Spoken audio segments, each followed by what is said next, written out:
Hello, everybody. Live from the Mechanics Institute Chess Club, the oldest chess club in the United States. I'm FIDE Master Paul Whitehead, and I have some visitors here from Italy. They are going to tell me what they're here for and what their involvement in chess is. Pietro and Andrea from Bologna and Roma. Yeah. Right? Okay. My Italian is non-existent. I don't speak Italian. So. You're here. Tell us why you're in the United. Tell me why you're in the United States. Yeah. Yes, thank you, Paul, for this welcome and introduction. Sure. We are here for a business trip, actually. So because we are in the chess business and we manufacture electronic chess board out of Bologna, and we have been selected. We are actually a startup started just last year, producing these chess boards, and we have been selected by our region for an acceleration program here in Silicon Valley. So we came here for 2 weeks. Meeting with investor partners and so on. Very so interesting. Yeah. What's the name of your company? It's a Certabo Chess. Charitable? Certabo. CERTIBO. CERTIBO. Yes. Certabo. IBO. Chess. Okay, and you have a website and Yes, selling yes. chess boards. Yes. Okay, and so, well, welcome. Is this the first time to the United States? No, it's not the first time. Nice. To me, it's the first time, and I'm really glad to be here. Right, yeah, But yeah. he's a great chess player. Not so great, actually. Yeah. Well, we're gonna be commenting on the games, and you're welcome to stay for part of it or however much. And it's it's fun for me because I get to make fun of the chess players. You Yes, know, I well, can they make their imagine. mistakes. I can sit here and so. This is electronic technology? Tell me a little bit more about it, because I don't know. Yes, Paul, it's electronic technology. So the chessboard has a recognition pieces technologies. Okay. Yes, we produce the hardware part and we cope with the wood part for the chessboard, but we have left the communication protocol and software completely open, and so everybody can just make his own chess experience programming anything. Okay. So it's like open source? Yes, exactly, open source. Okay. Can I love the little chessboard that I saw. Can you bring it out and we can Yes, show sure, it to we'll show you. everybody? Yeah. Dig it out for me. Yeah. For the viewers, so everybody can see what we're talking about. And just to mention it, it's Italian design. And it's Italian open design. source, Italian design, And also technology. a first-class product. Okay, I'm going to hold it up to the camera so people can see. This is the front of the board, and which looks like a normal chess board, but on the back is very beautiful Italian design, I guess, where you can see the what do you call this? A circuit board? Is that a circuit board? Yes, it's or- PCB. PCB. Circuit board. It's lovely. Anyway, so yeah, good luck. Thank you very much, Paul. And if you have, tell me more. How long have you been in the United States? We have been here for 10 days up to now, but the total program is 2 weeks. So we are going to come back to Italy at the end of this week. Okay. And while we are here, we meet with investors and potential partners And buyers? Buyers, we Maybe found also- quite new. Yeah. We've been to a couple of networking events. So it's really, really funny. Okay. We learned a lot, of course. Yeah. Well, am I wrong in saying that it's like sort of a DGT competitive with DGT technology, or what's the where's the differences? Well, DGT is born basically for making a broadcasting game, which Right. we can do also. We Right. do on our servers, and also with the same open source philosophy. But I would say that it's more in our desire, it's just to make a chessboard which is viable for making to play on different support, maybe PC, Mac, Raspberry Pi. Different platforms. Yes, yes, and we are platforms, yeah. yes platforms and over internet, so you can play on chess.com, on Lichess. Right, We are right. implementing Chess 24, so and all this stuff is doable. Yeah. So- No, it's interesting to see. And I like the design, and I don't know enough about the technology. Technology has not been my forte. My forte has been to make comments about other people's chess games. which is funny. Yeah.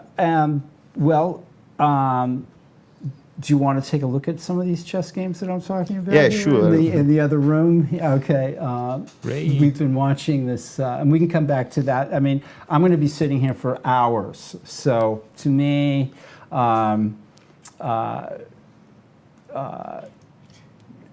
we'll come back to you. And is there anything else you want to mention while I'm here? Any questions over there for these guys that I'm missing? Maybe Yeah. there's something that could be of interest of people who are following us today.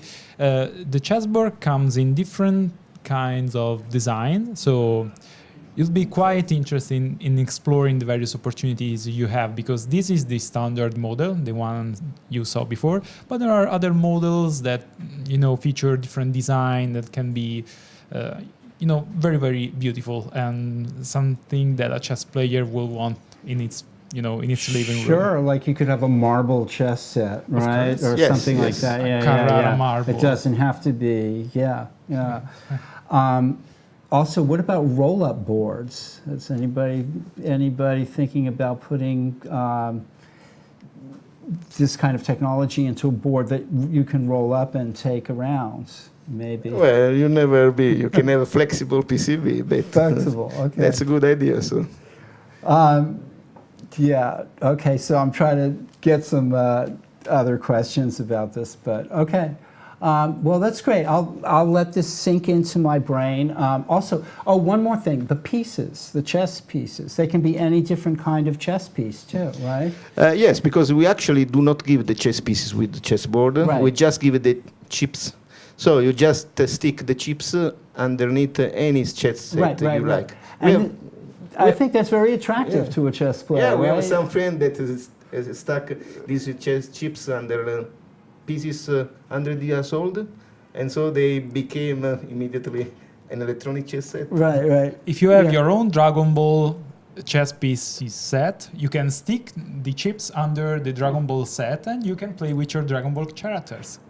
How about that? That's amazing. Technology is taking off. And okay, so right now out on the, can we get the camera out into the room out there, and we'll see the players.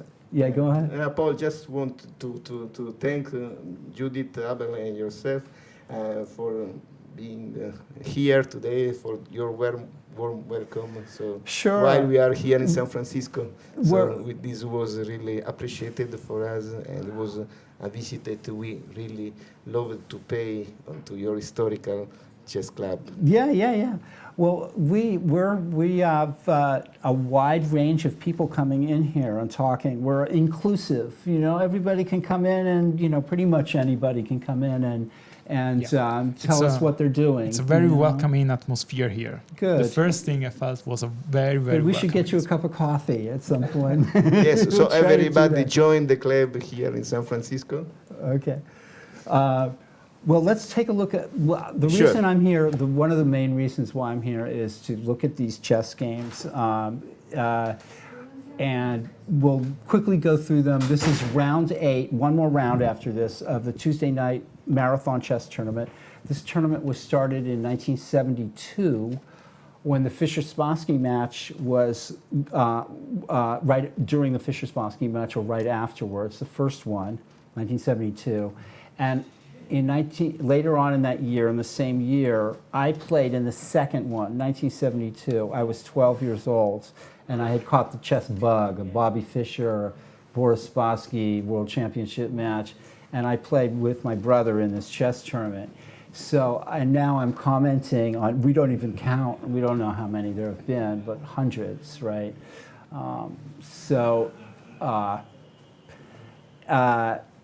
we're commenting on the games with this new technology. This is new. We've only been doing this for a year, or less than a year.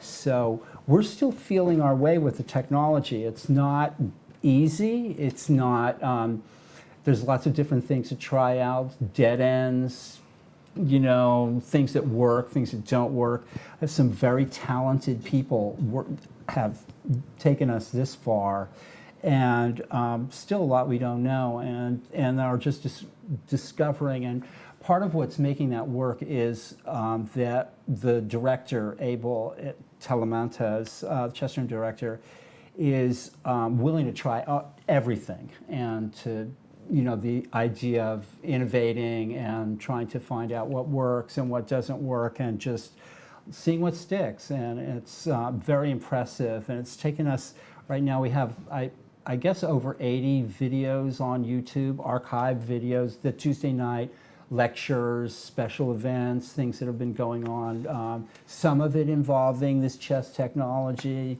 others not, just people talking or whatever.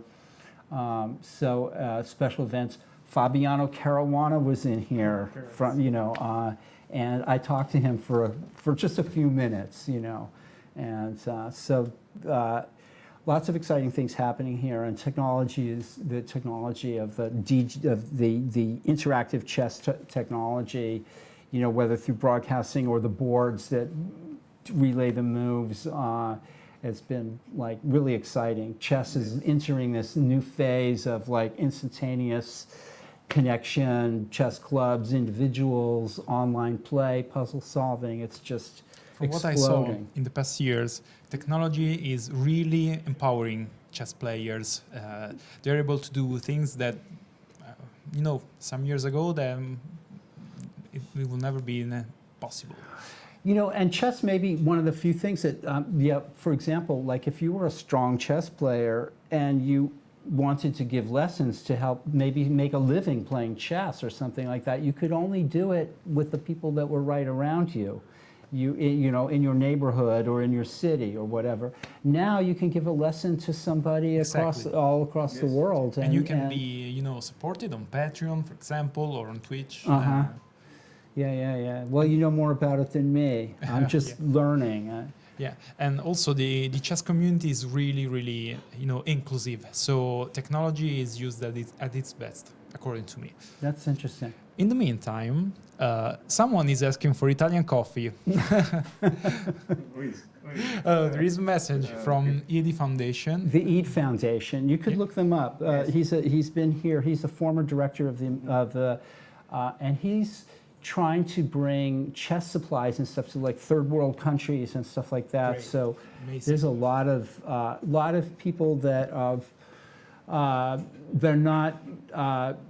Chess is being approached from many different angles. People are, you know, there's some professionals and the club players and technological innovators and people with foundations trying to help people in other parts of the world and bring chess, using chess to bring people closer together. And it's, you know, the brotherhood and sisterhood of chess players. That's what I meant with inclusive. Really, really great stuff. Yeah. Great stuff. So there's places where it's not so great, but you know, we're trying. Yes, this is our vision, because we also have a forum on our website, and which is populated by people from everywhere in any continent, basically sharing experience, giving advices, how we shall go, what we shall do. So we just have this vision of making this experience the most broad possible. Yeah. Okay. Let's look at. Let's have a look together. Yeah. Let's look at these let's have a games. look. Let's stop talking about us and start talking about them. Yeah. Okay. So this is the top board, and this is Natalia Sodakova. She's a strong master, and she's playing Stephen Gaffigan, and who's a expert chess player. And he's leading the tournament. Gaffigan is leading the tournament with 5.5 points out of 7 games. And Sodakova has 5 points. And we're going to get his business card. Yeah, we have to get your business card. Okay, yeah, you want to give it to me now so everybody can see? I can give you. Yeah, and your website and everything, of course, right. Okay. But we have also the mocha to make the coffee. So. Yeah, we need some, well, you want some coffee? We can find some coffee. Sure. Yeah, okay. It's out there. So now we know you want coffee. We'll get you some coffee. And I'll have a small cup too, who's ever listening. All right, so Sodakova versus Gaffigan and Sicilian defense. Do you guys have ELO ratings? So I can actually, get no. no I ELO. played a lot of tournaments in Italy when I was at high school, but Okay. I don't have an ELO rating. Okay, and yourself? Me, Okay. nothing. I'm a more solitary player, so Right. I prefer to design chessboards. No, I think that's, yeah. My father had an old chess set that he was very fond of. And I don't think it was like one of those old ones found in the islands off Scotland or something, you know, like a replica of those old big stone chess pieces, you know, and a big wooden chessboard. So, okay, so this is this is board 1, and we've got this unusual treatment against the Sicilian with B3. Yep. Anybody who has any questions, you can ask. White is playing a sort of an eccentric system. I think it's called sort of like a Kopek system with Bishop D3, and almost like. You can see it maybe turning into a Roy Lopez kind of situation where White plays D4, but Black is playing well, and this, because if White takes back on D4 with the pawn, then Knight B4 gains the 2 bishops. So White's going to take this way, and Black has an easy game. He's already ahead in development. But a pretty standard kind of situation where Black has no problems. The Lewis pieces, that's right. The Eid found out it is the Lewis pieces. Is this Jim Eid that I'm talking to? We're talking coffee here. Okay. Is it possible to get 3 coffees? Maybe on a break, somebody can go run out. Yeah, run out definitely. Let me see if I have more Yeah. capsules. I don't know how many capsules. There's instant Italian coffee in the, and maybe I'll make some on the break. Wow. Yeah, Let's see. Laura was showing it to me. Okay. Where was I? You were saying that the Black has a good game with, not so many problems on the board. Right. I really like the couple of bishops. They are pointing to the Black Castle. Right. Well, it's a long way to get there. So let's go to board 2 and zoom on. We'll go back. We'll go to the top of the. This is expert Larry Snyder. I think he's been a master in the past. Yes, he has. And he's playing Eric Lee, 12 years old, and over 2,300, one of the best juniors in the country. Hi, Jim. Jim is watching. Nice. And I'm Hi, Jim. Judith Starry. I'm talking off camera here to Judith Starry. Chess maven at the Mechanics Institute, and I hope she comes and joins us for a minute. Yep. Standing back here. Yeah, Eric I Lee. know I have to get a microphone. Oh, that's I've been right. trained well. That's right. How are you Okay. guys doing? We're doing fine. Going over this game, and so this is the Alapin versus the Sicilian, and White makes this very bad move here. Bishop takes d5, which Black now has the 2 bishops, and white has nothing particularly in compensation. And that's a good move, I think. Knight d4, returning the pawn, because you don't want the knight to go back, I guess. Also, knight e4 is coming. So black plays it very quickly this way. He still has the 2 bishops. e5, attacking the queen. Check. White's just losing some time here. And that's an interesting move. That prevents white from castling and protects the b pawn. Somehow black is going to be good in this situation. But it's still early to tell. And bishop e3 is played. Okay, we'll move on.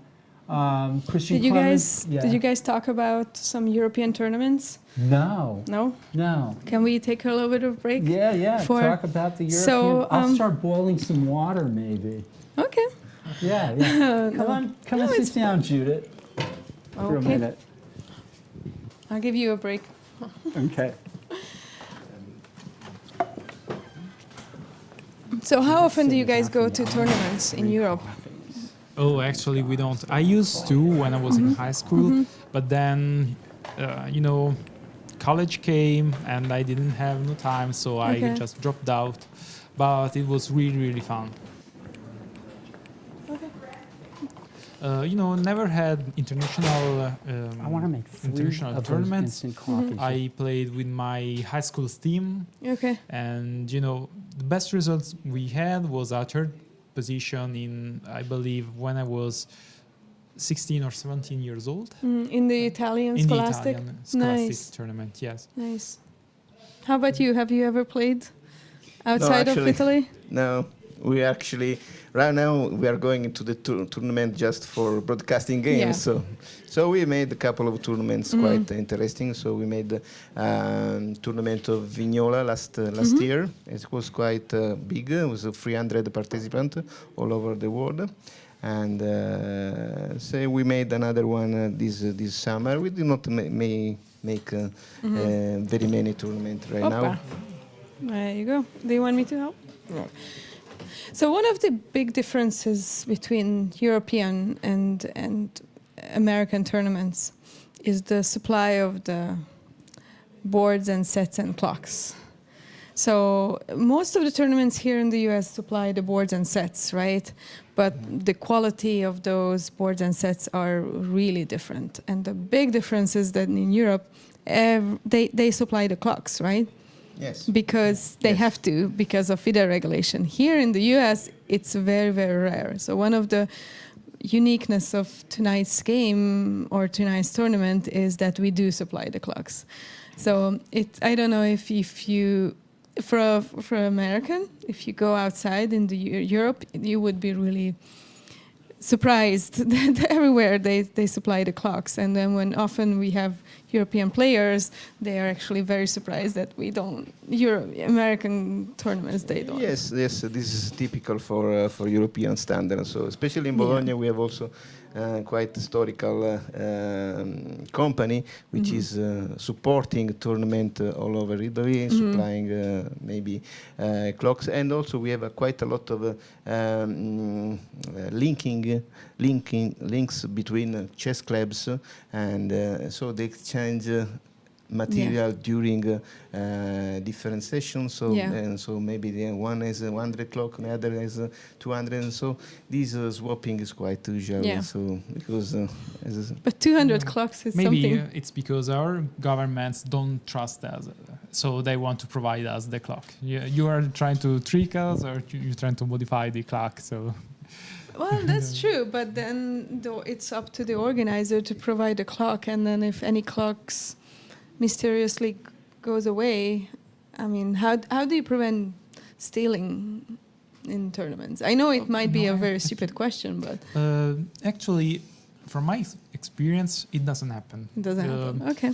I don't recall being in an event and someone says, my clock has been stolen or something like that. And it doesn't happen even with, personal equipment. Yeah. never happened to me. Yeah, Never and then happened. also like if, yeah. So it's something. It's a very different culture, and I find that I would like to educate more people about this, and then promote that we should really It's supply. actually really, Yeah. really good to see when you arrive at the tournament and all the equipment is the same. Yeah. So you feel, you're playing in a very, very professional environment, Yeah. and Yeah, but it's very rare for a chess club, even established chess clubs, to have more than 20, 30, maybe 50 clocks. So it's very rare. So No, Okay. here in Italy, yeah, and there are some very big chess clubs, especially in Bologna area, especially in Modena, and they are very very well equipped. So they organize very big I know, tournaments. yeah. So you may know yeah, this. yeah, And yes. yeah. Sounds good.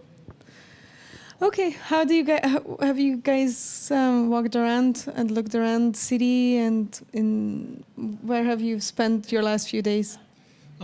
mainly here in the City? in the financial center. Okay. Okay. We've been, we are here for business reasons. Okay. I'd really like to come here and just play chess all day long, but unfortunately, we are here because of our jobs. So That's good. we've been, in a lot of accelerators, incubation programs, to grow our business. Mhm. We met investors, a lot of interesting potential partners. A really great experience. Mhm. Really Good. great experience. Good.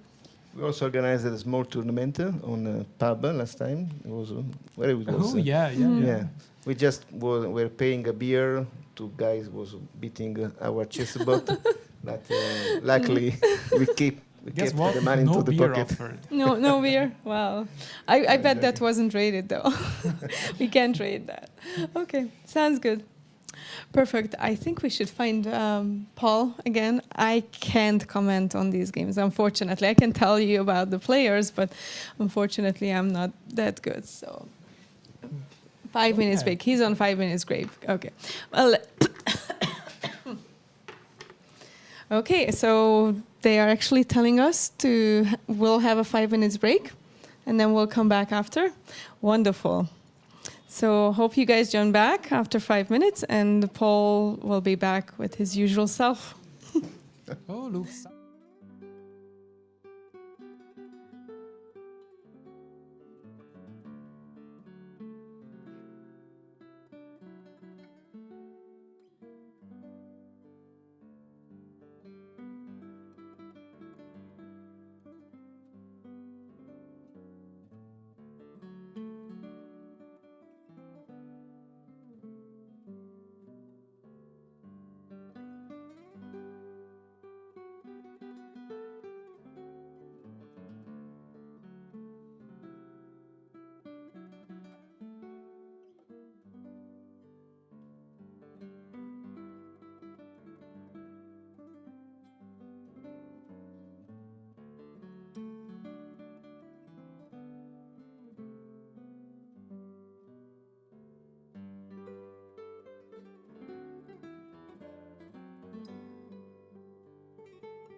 Okay, Jim Eads says something about the Reggio Emilia tournament.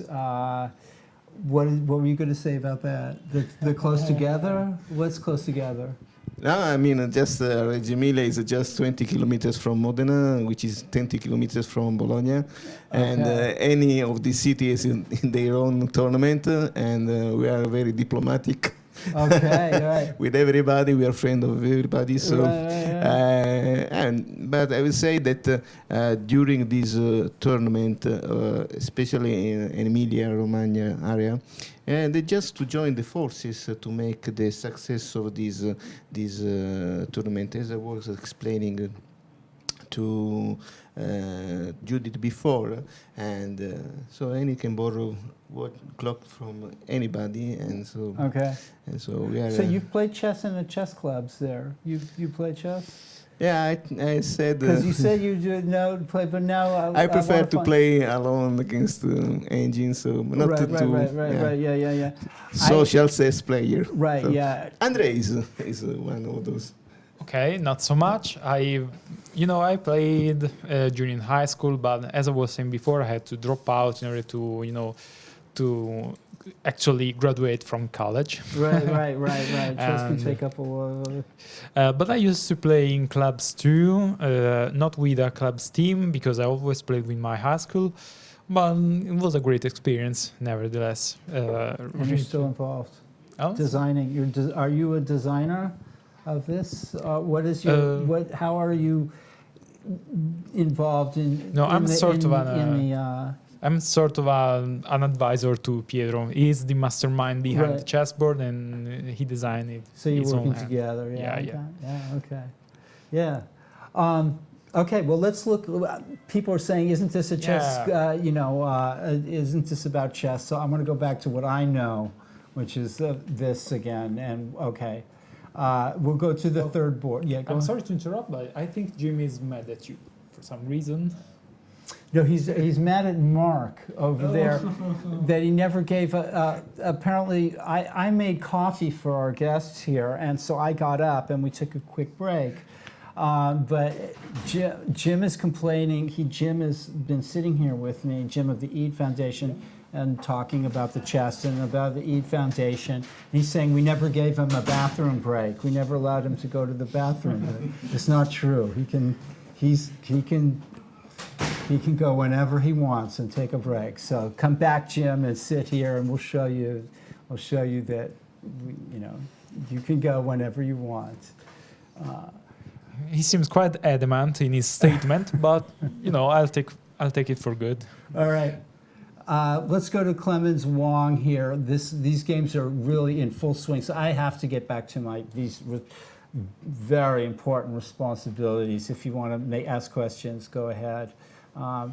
So Clemens versus Wong, expert versus master, and both of these players have 4.5 points. And we have a King's Indian defense, and Knight c6 is a little unusual here for black, and now white plays very logically and has a certain. Black's bishop at g7 is, this is a difficult position to play for black.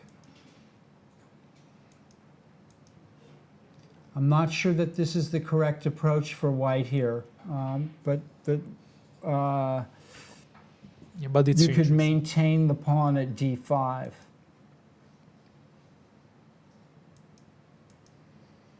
I think black has maybe done well out of this a little bit, and that white should maybe have kept the pawn at d5. But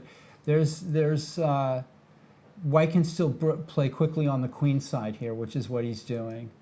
And black is kind of without much play, especially with white controlling the c5 square. So white for choice here, white for choice, space advantage and positional advantage. Okay, these two guys have now played for they're roommates. They live together, these guys, they're roommates, and they've played together now 32 times. We call it a derby in Italy. A derby, yeah, it's a derby. It's a derby. And I'm not sure who's ahead. It's like, they just, they're both strong players. They're And gonna draw probably. no, they fight a lot. Yeah, no, they'll fight, yeah. I had a brother who was a very strong player. He's an international master. And tournament directors jumped at the chance to pair us together whenever there was a tournament. Oh, let's pair the brothers with each other so we can see the blood. It's like it's like Undertaker versus Kane in wrestling. Okay, yeah. Well, I don't know my wrestling, but it's bad. People want to see the blood flow, and that's why they play chess, I think. Talk about a very peaceful sport here. Yeah, well, it's not so peaceful. Yeah. Yes, that's true. We are actually producing a very special version for Chess Boxing Association Federation in Italy. Okay. Because I don't know if you are familiar with chess boxing. A little bit, very little bit. So yeah, they I'm just, a purist. Yes, know. me too. But Go ahead. sometimes people want to play, really fight. Yeah. And chess box. Yes. Well, they play chess and they box. Yes, and they make 9 rounds, and 5 are chess rounds, and 4 are boxing rounds. Right. So what helps the other? They don't help does the boxing help the chess, or the chess help the boxing? I'm not sure. They can count. Each round can count for the victory. Right. So if you win 5 rounds at chess, I'll see if you lose. And on a ring, you will be the winner. Right. But I would think, though, that chess would help boxing more than boxing would help chess. Because, like, you're trying to make a good move, boom, you get hit on the head. Actually, people get more hurt from chess than from box. Yes, In probably some this. way, yeah. It really Because hurts. it hurts inside when you lose. Yeah. Well, this is a never-ending story. Okay, so let's see here.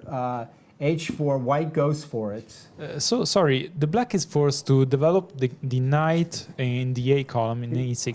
He's not forced to do that. That's just a move. He could play any number of moves here. He could play E5, he could play knight D7, he could play knight C6, he could play C6, he could play A6, he could play pawn B6. There's probably anything that's reasonable move. Knight to A6 is one way of playing. It's very common. Okay. H4, white just goes for it. This is the machine. The best machine now plays these moves, like the Alpha Zero. H4. Go right. The H4, A4, gain the space on the wings. This is like new chess theory almost. Yeah, it's quite ruthless because it's aggressive and it gains space, and it's not up to now has not been such mainstream kind of thinking. But the computers are forcing us to look at these moves more carefully now, and Alpha Zero is the one that's fond of that stuff. F3, C5, and all of this is pretty standard kind of stuff. And we're getting... So I'm guessing he's trying to block the center in order to go... It's turning into rook. a Benoni formation. Right now, both players are just developing, and we're going to see how it develops. This is a Benoni structure now that black has, modern Benoni. And here comes a typical kind of play here with black trying to play b5. And if white finds himself with the knight on a6, black leaving the knight on a6. If white plays a4, black is going to play the knight into b4. So white kind of temporizes with this a3 move, but now black comes back here, and we're getting sort of a situation like this. White's trying to play on all sides of the board, and sometimes that's not good. But much remains to be seen here. White would normally probably play pawn to b4 here. Oh, well, to me, this is the most interesting position I've seen up to now. Lots of open spaces, lots of opportunities. Yeah. Really like to see how this ends. It's still a game, and that's board 4. Here we have the youngster Ethan Boldy playing David Askin, who's an expert, and his brother is also playing in this tournament. And so, yeah, that is an interesting position. How's the coffee, by the way? That's good. It's okay? All right, good. I feel like my job is done. Okay. So, English opening, kind of, yeah, English, and very, very non-threatening play by white here. Is white and black. This is an interesting moment where black could exchange queens, and probably with white being somewhat a little bit better developed and more space. Black avoids the exchange of queens, and we have this kind of normal looking development going on here. As long as the players are developing, I have nothing bad to say about the games. This black looks like he's toying with the idea of playing e5. He's also providing a retreat back for the bishop. That's a good looking move. b4, take, back. Queen b2, pressuring the long diagonal. Black stops it, and this is sort of just a position, folks. e4, and okay. So black needs a little regrouping here. And it's still a game. It's anybody's game here. I'm going to roll on, move on. Board 6, Gianluca Pane. Gianluca Pane is an Italian name. It's an Italian name, yeah. So there's a lot of, American, Italian Americans, and I'm sure you've met already a whole bunch. Oh, already a lot. Yeah. And so they, what are they like, Italian Americans, to an Italian? Well, somehow they Do you laugh? Do you they like, preserve somehow they preserve their culture. You can almost say when someone is an Italian American because he has some attitudes. He's somehow very similar to us. Right. Even right. if they are full grown here and they're completely American, but there is always something that you Italian, full Italian, relate to them. Right. Have you, what about at these conferences that you've been, this meeting that you, or this event that you're here for, are there people from all over the world, or just, is it Silicon Valley people? Oh, no, it's Silicon Valley people, but they come from all around the world. We've been with different kind of nationalities, people, Right. a lot of Italian Americans, of course. Oh, so okay, I see, yeah. Yes, many of them they've started their startups here now. They Right. so- Yeah, Kane versus Abel, I like that. Kane versus I really Abel. like that. was a good Who's Kane? example. Who's Kane? The Bible. Yeah, Okay. sure. But who was But, like, we know who Abel the is. Cain inside the match? Right. yeah. Well, There's lots of possibilities. lots of possibilities, but I don't think one of the two would be happy to to be addressed as Cain. Right. Or maybe he's so bloodthirsty that he would really like to be called Cain. We don't know that. We don't know. That's chess. Anything. Who knows what's lurking in the heart? Okay, so c5 is played, and okay, so black's now it'll be whose piece can get to d5 the fastest, because those or d4. And so these squares become more critical here. We'll see how that game develops. And now, okay, here's Pane, Gianluca Pane, with playing Michael Askin. And let's roll up this game quickly. It's a Slav. I don't like the Slav defenses. I don't understand them. I've said that before. We have these just typical structure arising out of these openings. Lots of different things can happen here. Both sides are developing. This all looks quite reasonable. Me too. I don't like so much this kind of E4 game. and E4, yeah. Oh no, yeah, because I lost to a bunch of different games with this kind of defense from black. I should have studied more, actually. So the question is, if b4, knight a4, I guess you can't take it e4 because of knight b6, bishop c2, and then knight d7, or maybe rook d7. So I'm trying to provide a little flashes of what I see of analysis for what they might be worth.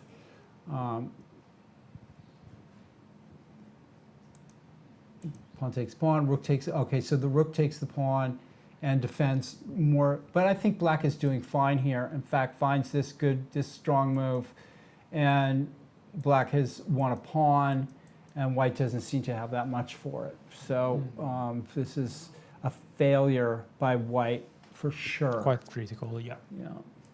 And we'll go to board 7. We'll go up to the top again.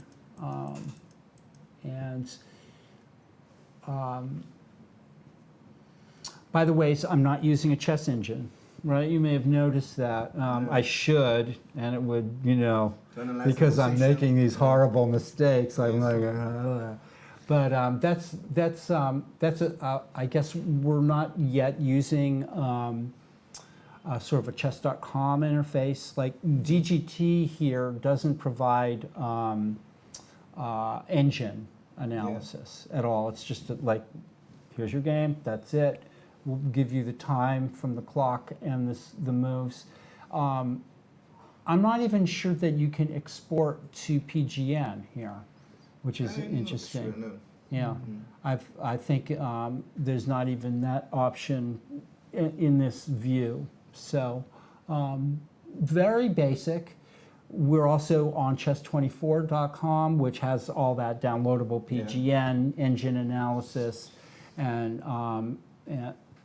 but we're providing on this broadcast, this Twitch broadcast right now, nothing with computer analysis. We are going to start probably early next year playing chess. I'm going to be playing chess, and then for the first hour, me and other people that appear and host or co-host this will be playing chess, and we're all trying to figure out the format and the time control and so on and so forth, but that's definitely happening.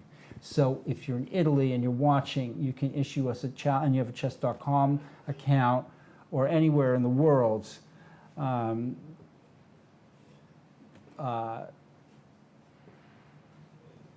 can challenge the Mechanics Institute Chess Club, and we'll play you a game of chess. So this is let's see, these are two A players playing in the top, oh no, Stephen Thiem is an expert. And they both have 3. These are middling players, you know, struggling a little bit in this tournament, but they're still on board 7. And okay, so we have this kind of interesting thing here.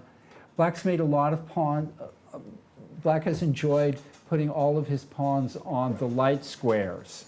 So white is trying to eliminate the dark squared bishop, and black is acquiescing to that exchange because here he's coming under a lot of pressure. For example, he can't castle. So this is a failure for black, I think, a little bit with his opening, the opening that he's played, as he's chosen to play it.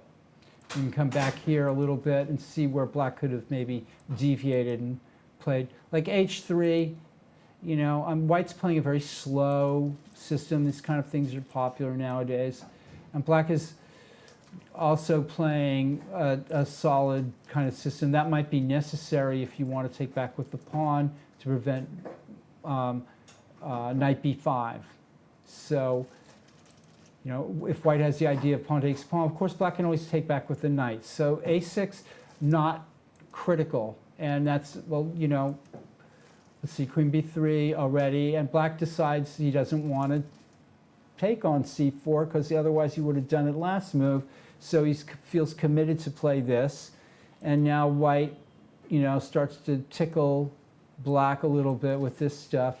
And this is clearly a success for white. Whether he's going to be able to win in the next 5 moves is not for sure. But already here, I like the move e4 for white, for example. Try to open up the position a little bit. Now, white's better, and we'll see what happens.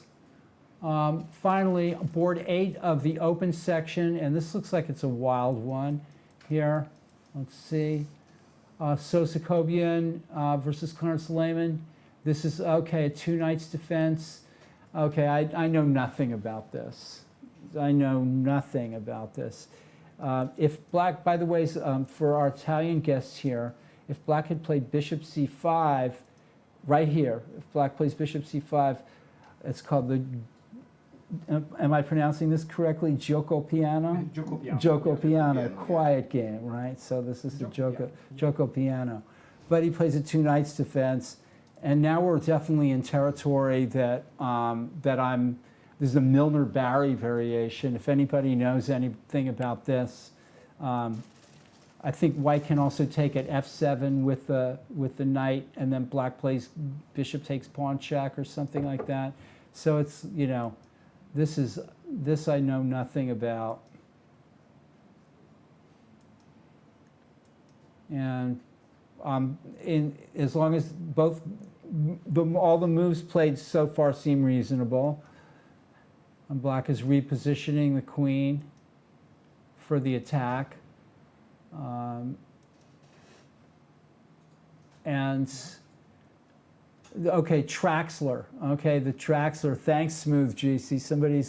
Somebody's over here telling me my opening theory is very bad, pretty bad. But just it goes to show you how far general principles can go. Like, I think they can still. We'll see when I start to play chess against people.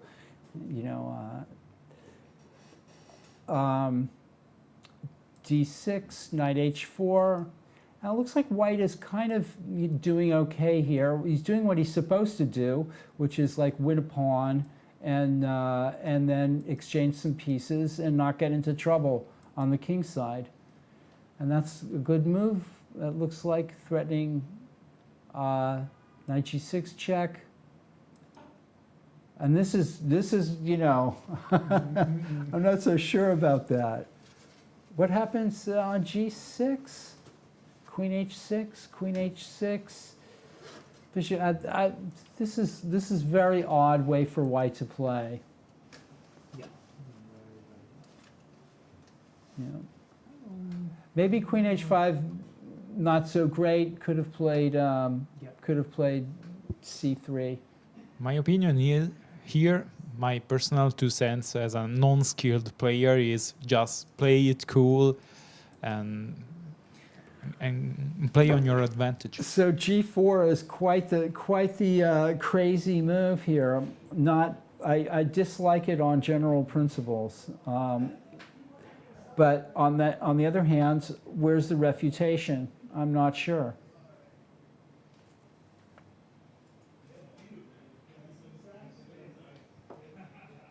We'll have to see what the players come up with.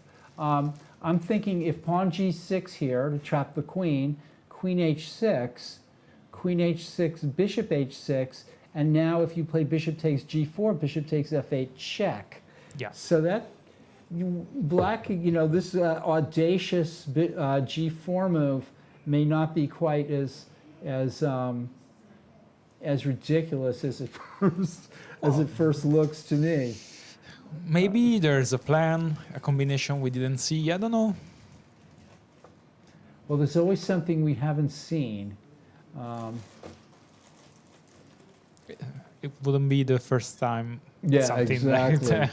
Exactly. Wouldn't be the first time. Okay, we're going to move on to our top board 9, and this is the top the top board in the AB section. And so I'm going to. These guys are running away with their section, I think. Jonah Bush has 6.5 points. out of 7 games. So all he needs to do is draw, and I think he wins, and he wins his section at least. I think that'll give him at least a tie for first with the guy he's playing. And the other guy is the only person with 5.5. So White is trying to win this game in order to have a vie for first place here. So very sharp opening. Let's go back a little bit, and we've got it's not even a gambit because White's played G3, and normally this is like a Blumenthal or Benko gambit, you know, or Volga gambit, or whatever they call it. But Black's sort of getting this in for free, and so we like Black's game, especially after this. You know, this is a really a failure for White, I think. The knight just goes back to B1. I think that was to be avoided. You know, the other two logical knight moves are knight to A4, knight to E2. If knight to B5, A6 traps the knight. Of course. Right. So knight A4, but then where does the knight go? Knight E2, maybe a little better. But White's going to redeploy the knight, try to redeploy the knight to C4. It's not that bad. You know, Rook B1. White's playing very slowly here. And Black has an excellent game already. And that's his reward, is knight takes D5. Yeah, this is Black in control here. This is an odd move, though. I don't like this. Perhaps Black should have moved the knight. Just knight to B6 or knight to C7. Not knight to F6 because of E5, but go back to one of these two squares. Bishop D3, White can take on D5. This is not convincing. Black has given up 2 pieces for a rook and a pawn. I prefer White here. Maybe he's trying to go for the, you know, the free. Yeah, it's going to column. be hard for Black to win, for White to, you know, bring home the point. But, you know, I think White's marginally better here. White's marginally. The material balance is marginally in White's favor, and the position. Black is very solid, though. So this is a good game, and Black's chosen an interesting way to continue the fight, you know, so to say, you know. So, and at the moment, it's sort of risk-free, you know, although, you know, I still would rather be White, I think. Just marginally White is slightly better. But it's probably a good choice by Black. Especially now, look at if I think at home you can't see the time situation, but Black is a half an hour ahead on the clock. So that's good for Black. And finally, the top board in the under 1600 section, where Mani Venugopal is running away with the tournament. I think he has 6.5 out of 7 as well. I don't have that in front of me, but he's playing Albert Starr, who's a strong club player. So these are, but the player who's playing White he's definitely in a different class so far, and that's an unusual move, B6. And White, that's a logical kind of way to blunt the bishop at B7. And White's just playing kind of normal moves. Black's playing a little bit eccentrically, but it's not the end of the world. And White's playing very solidly. Just neutralizing this bishop is kind of enough to give him the initiative. Knight C5, A3. White wants to play B4. White wants to play B4, but that brings the question: can Black play A4 here? And he doesn't, preferring to bring the queen up instead. And white maybe could have played, oh, the idea is knight d5. Does it work here? Can black play knight takes d5? Let's find out. He does it. Knight takes d5, bishop d4, bishop f6. But that doesn't seem to work. Black, oh, black, like, why doesn't black play bishop takes d5? Oh, This is a bad, a terrible missed opportunity for black here, just to play bishop takes d5. And if bishop takes d4, bishop takes f3, just destroying the white pawn structure over on that side of the board. And having a strong minor piece. That's probably winning for black right there. And of course, if bishop takes d5, then bishop f6, bishop a8, rook a8. Black has two pieces for a rook. So this bishop e5 is suddenly bishop e5. Okay, you can still play bishop d5. Not as good as before, because now you're losing the exchange. Ugh, what a tragedy for black.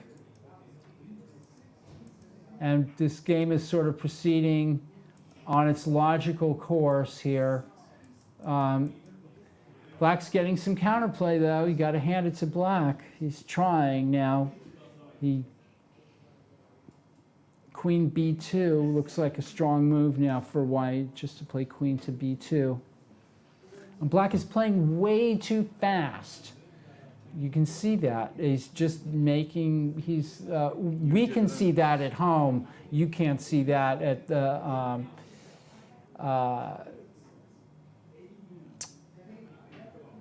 but queen b2 is strong, and black has hardly used any time, and so when you're playing that fast, you're going to make superficial moves and overlook moves that can win you the game. So moving fast is no for you folks out there. It's good training, good to play some fast blitz games and stuff, but to play when you're playing in a tournament and you've got all this time to think, and the time control here is game in 2 hours with a 5-second delay, a nice slow time control. One of the reasons why we have so many players playing in this tournament is so popular is because of the slow time control. People want to take their time. They want to play, a leisurely game of chess, and when you have all this time to blitz out your moves like black is doing in this doesn't make any sense. So black is losing. Let's go quickly up to board one, and we've got a few moves have been played in this. And we have a typical kind of a hedgehog structure with black, and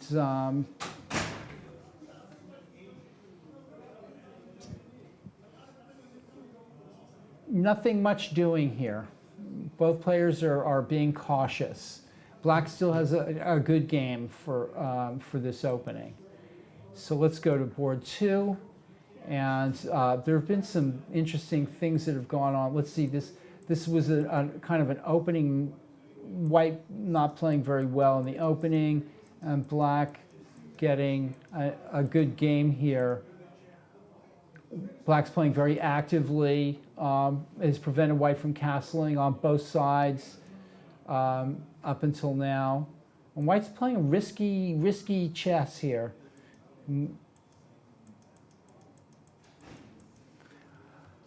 On the other hand, as I've mentioned before, white often is able to make some mistakes in the opening, and it's not so serious. So even though white's made a bunch of moves that are kind of baloney, have you ever hear that expression, American expression? Yeah. Right? Is that an American expression probably, or do you? Yeah, I think so. We do not have in Italy. So. You say like San Franciscan. That move is ridiculous. It's San Franciscan. No, we say a different way. That is not very polite. I think I know what you're talking about. Yeah, yeah. But you know, it's probably you probably know where the expression comes from. So I don't know. I've heard it, and it's typical. It's old, like from my parents' generation, maybe their parents' generation. You know, some kind of New York immigrant, you know, East Coast American expression. I don't know where it comes from.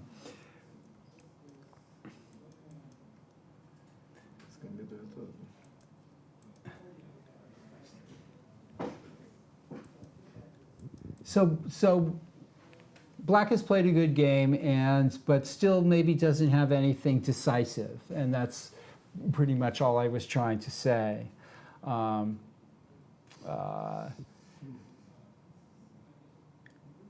And let's move on.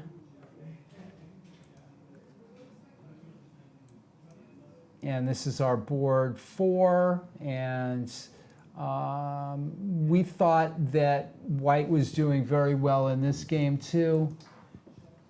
Let's see. White has a nice space advantage, and Black tries for some activity, and look at that move. That looks like a powerful move. Very powerful move. Obviously, if F takes D5, if E takes D5, C takes D5 is crushing. Yeah, absolutely. So Black dodges out of the way, but now comes knight E7, and White can just play bishop takes G5 here. So I'm not sure what he's thinking about, so you've set up your board. Were you going to try to play us a game, or what were you connecting it? I was just trying to replicate the situation on this board and see what Stockfish is suggesting for us. That's interesting. Yeah, yeah. Sometimes I wish I had Stockfish, you know, here to help me, because I know I'm making a fool of myself. You know, like. No, actually, pretty good analysis. Well, I'm aiming it at the club player, you know. So like we're not only showing the games of the club players, but we're also teaching club players here at the club.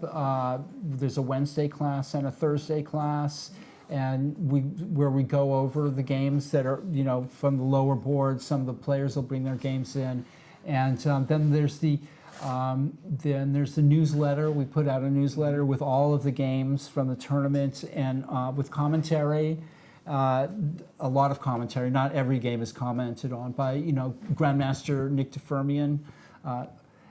DeFermian, tell me, is that does that strike any kind of Italian? DeFermian, no. How is it spelled? D-E, small d. E, and then space, and then capital F, I-R-M-I-A-N, DeFermian. Actually, it can be, because in Italy, the D part, the DI part, is... but it's D-E. D actually. Well, it's a curious story, because it's like the Irish way of telling O'Brien, O'Keefe, and so on. From the Scottish, yeah. Like Mac, for example. Like Mac, yes, from Scotland. It's a particular form of starting a second name, but when it's spelled lowercase,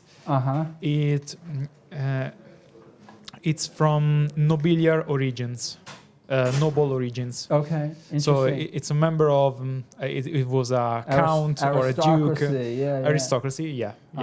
Well, and there is also a town in Italy called Fermo, and it's in the Marche region. It's not far from Bologna, and maybe it comes from a noble family from this town. Did you meet him? No.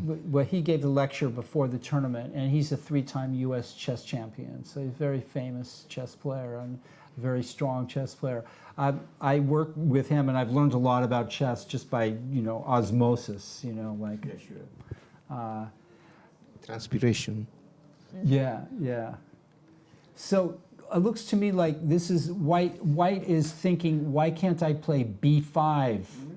He likes bishop takes g5, but also there's also b5 as a temptation here. So can white win a piece by playing b5? And it looks like he can. So black is just is lost all ways from Sunday here.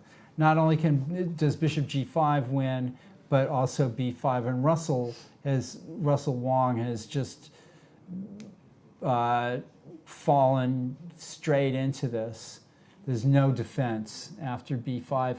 b5 take. If knight c5, b takes c6, knight takes b3, and then c takes b7, and it's up a piece. Yeah. We set the position, we'll just... Are you setting it up stockfish? There is an extra Okay. pawn here. Okay, great. Unfair advantage to the white. We're going to move on to the next game, and then let's see what time. I'm going to take a look. What time is it? Let me get it. All right, take a break in another 15 minutes. We're going to take a break in 15 minutes, and then maybe to get more coffee or to take a look at some stockfish. We're going to go to board 4. The two roommates who have played 32. This is their 32nd chess encounter. One of the most incredible things. The loser is going to wash the dishes for a month. The loser is going to wash the dishes for a month. Okay, so black has maneuvered his knight back. Careful, Barry, with the backpack. The backpack is smacking us. Okay, we were at this position. I predicted b4, and both players, black is re-maneuvering the knight at c7, a8 to b6. There are a couple of interesting slots for the knight here. This is a tense game, folks, as befits these two games between two roommates and rivals. 32 times they've played. As for last game, Stockfish suggests you. It was the previous game. This game, Stockfish. Yeah, Stockfish suggests. This pawn here. Okay, bishop g5 was a good move. Why? Yeah. What about b5? What does Stockfish say about b5? We're asking our Italian guests who are running Stockfish on their technology board. What's the name of do you have a specific name for your chessboard and your chess pieces? Yes, the brand name is Certabo. Certabo. CERTABO. Okay. Yeah. Okay. And what is Stockfish saying? Yes, it's a good move. We set Stockfish to bigger depth, and it was finding exactly the same move. This is absolutely B5. terrible for black. Black is just getting. We'll try to move here. Black is losing this. White should just play f takes e4. If queen e4, bishop f3 wins the rook on a8. If he doesn't take on e4, then the g5 and h5 pawns are hanging, and your piece down. Black has nothing. This is a disaster for black. Black is lost on board 3, and we're going to move on back onto board 4. And I don't need a computer to tell me that time. This is still anybody's game. Board 5, Ethan Boldi. Boldi is an Italian name, second name. Boldi. Yeah. Okay, yeah. We have an actor in Italy that is called Massimo Boldi, which is, he's quite iconic. Right. I always love one of my favorite, of course, that actor, what's his name? He won the American Academy Award. Benigni. Yeah. Another Benigni, iconic. Roberto Benigni. Yeah, one of my very famous scenes of any movie is where he's driving a taxi.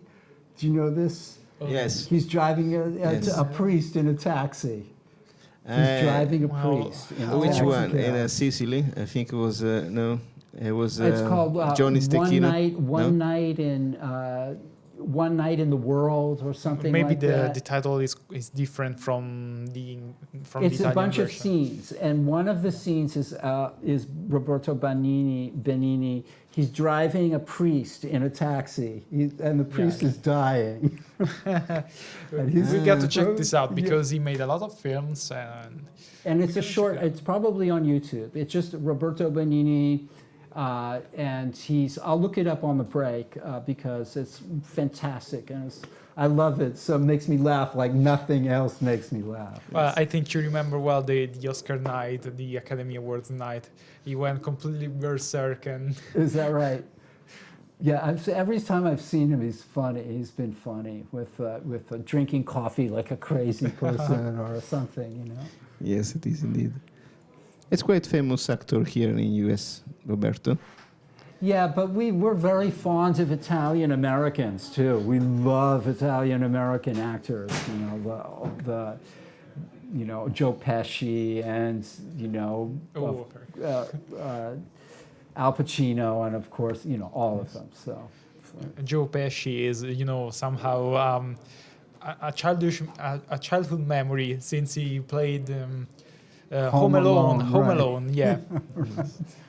Nicolas Cage is also Italian. Nicolas Cage, right? Yeah, Yes. the whole Coppola family. Coppola family, Yeah. and So it's very, we love American gangster movies and every, and actors, very famous actors. So anyway, these guys are good actors too. They're acting chess. Let's see, AB4. Okay, so we have this position. Let's go back a little bit. Black played C5, which was a little controversial, maybe, but players like blocking positions up. I'm not sure. This is unprovoked, but he's worried about. I'm not sure that I would have taken on F3. It is one of the pieces that attacks D4, but. Black is going to play B6 maybe anyway. Maybe he should play it right now. Or if he is going to play B6, I'm not sure. Knight B6 could be. You could use that square, but probably not. So I'm not sure about this decision to take on F3.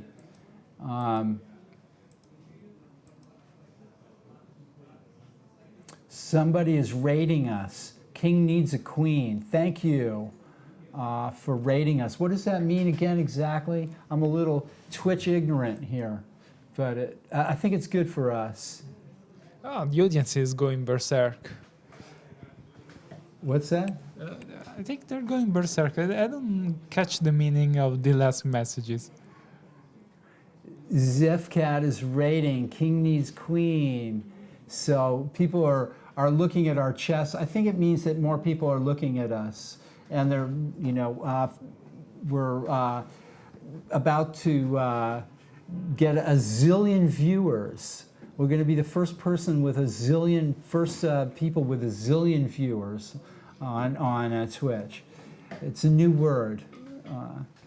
So here we are, and Black is trying to play knight f8, knight e6, knight d4, right? You always want to get your pieces. And he's played knight b6, which I wasn't thinking was a good move, but now I'm liking it in this position. And knight f8, knight e6, knight d4 is Black's plan. Of course, White wants to play knight e3, knight d5. If knight comes, and maybe it's a good time to play it because the double pawns after bishop e3, fe3 will prevent the Black knights from going anywhere, from getting anywhere. Of course, they're a liability for white too, and white will have no good squares for his bishops. So very, very murky position, not clear. Gianluca Pane was losing a pawn, and his game didn't look so good, and it's still not looking good. And black is better.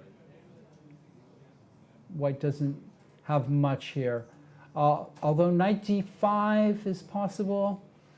Yeah, we will run through games as much as we can. So just follow me here. Knight d5.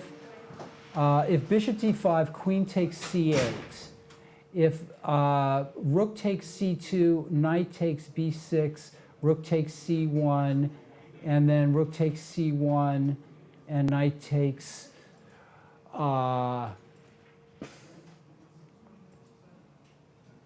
is still a pawn up.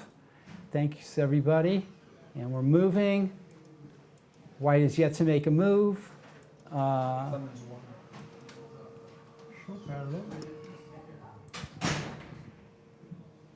We have on our board 7 here. We have expert Stephen Thiem versus Christian Jensen, who decided to put all his pawns on dark squares, on light squares, and be weak on the, and e4 was suggested by me as being a way to open up the position. White is trying to open up the position as fast as possible, take advantage of the king in the center. It's a very aggressive play by white. I'm not sure if it's the right thing to do, but I admire the spirit behind it. And now castle's queenside or d6 maybe. Both look like strong possibilities.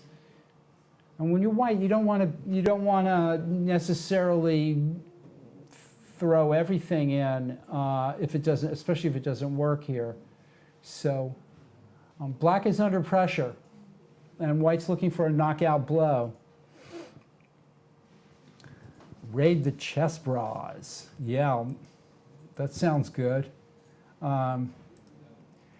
Here we have, oh, this was crazy move, g4. And so, again, the line that I looked at was g6, queen h6, bishop h6, bishop g4, bishop takes f8, check. What did black decide to do? He decided to do this.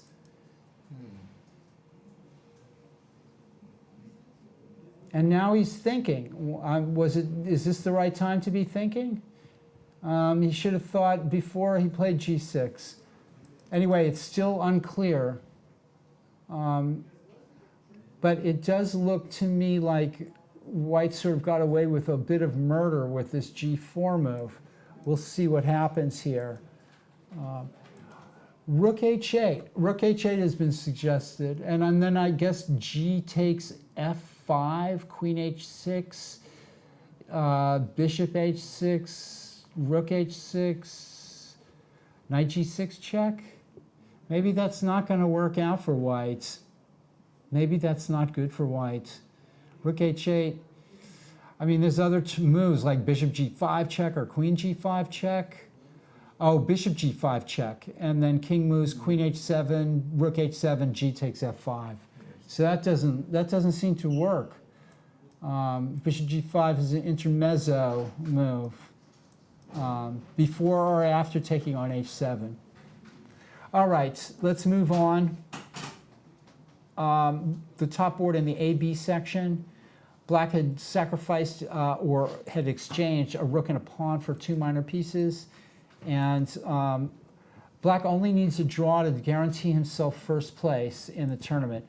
Knight d4 is a tricky, trappy move. If pawn takes knight, of course, queen takes queen. Yes, that is your dad.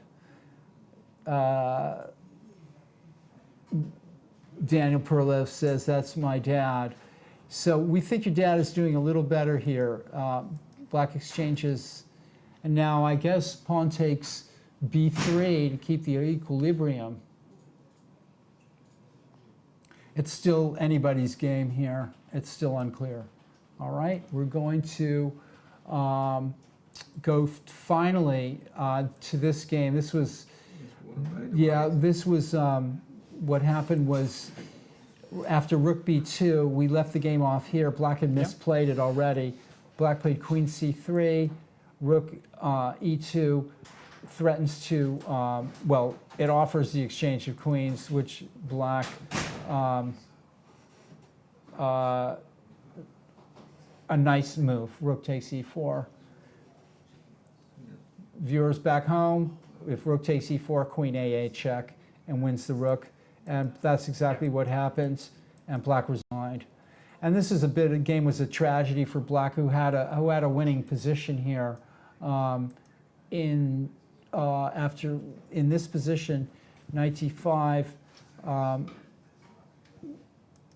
bishop d4, bishop f6, just simply should have played bishop takes d5 with a strong, if not winning position. So instead played bishop e5, and things fell apart after that. So we have a winner here. I think Mani Venugopal has 7.5 out of 8. Yeah, and actually, in the next break, he'll talk about his game. Okay, yeah. Well, we're going to go run through the games. One more, we're going to come back to the top. Christian Clemens won also. And Christian Clemens was winning, Yeah. throughout. Yeah. We'll look at that game. Fantastic tournament. Yeah, we'll take a look at that game. And this is the first tournament he played up.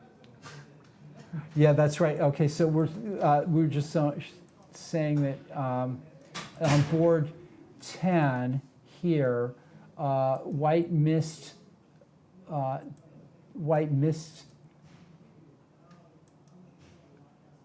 When did white miss rook takes e4? Rook e1. Let's see if we can figure it out. Queen d2, rook e4 right here. Boom. And if rook takes e4, queen a8 check. Yep, I missed that too. So that would have won the game. That would have won the game instantly. Instead, gives him a little bit of a chance, but black, he saw the tactic after that. Okay, very good. Let's go back up to board 1. This is a positional grind with black playing a hedgehog kind of formation and white having, and again, the game is just going slow. Things will depend if black can play d5 or b5, and white is just kind of putting on the pressure. And it's still anybody's game. On board 2, we have white playing a kind of a risky approach here, but black yet to prove that he had anything decisive, and black is better.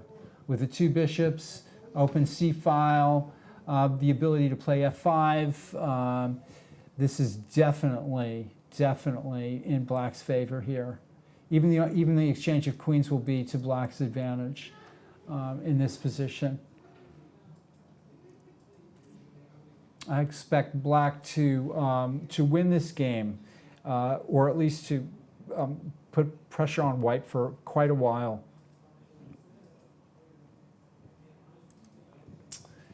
This game was won by Christian Clemens. Let's see, black desperado the bishop. This is just a game that black didn't even show up to play here. This was not his finest hour, not Russell's finest hour here.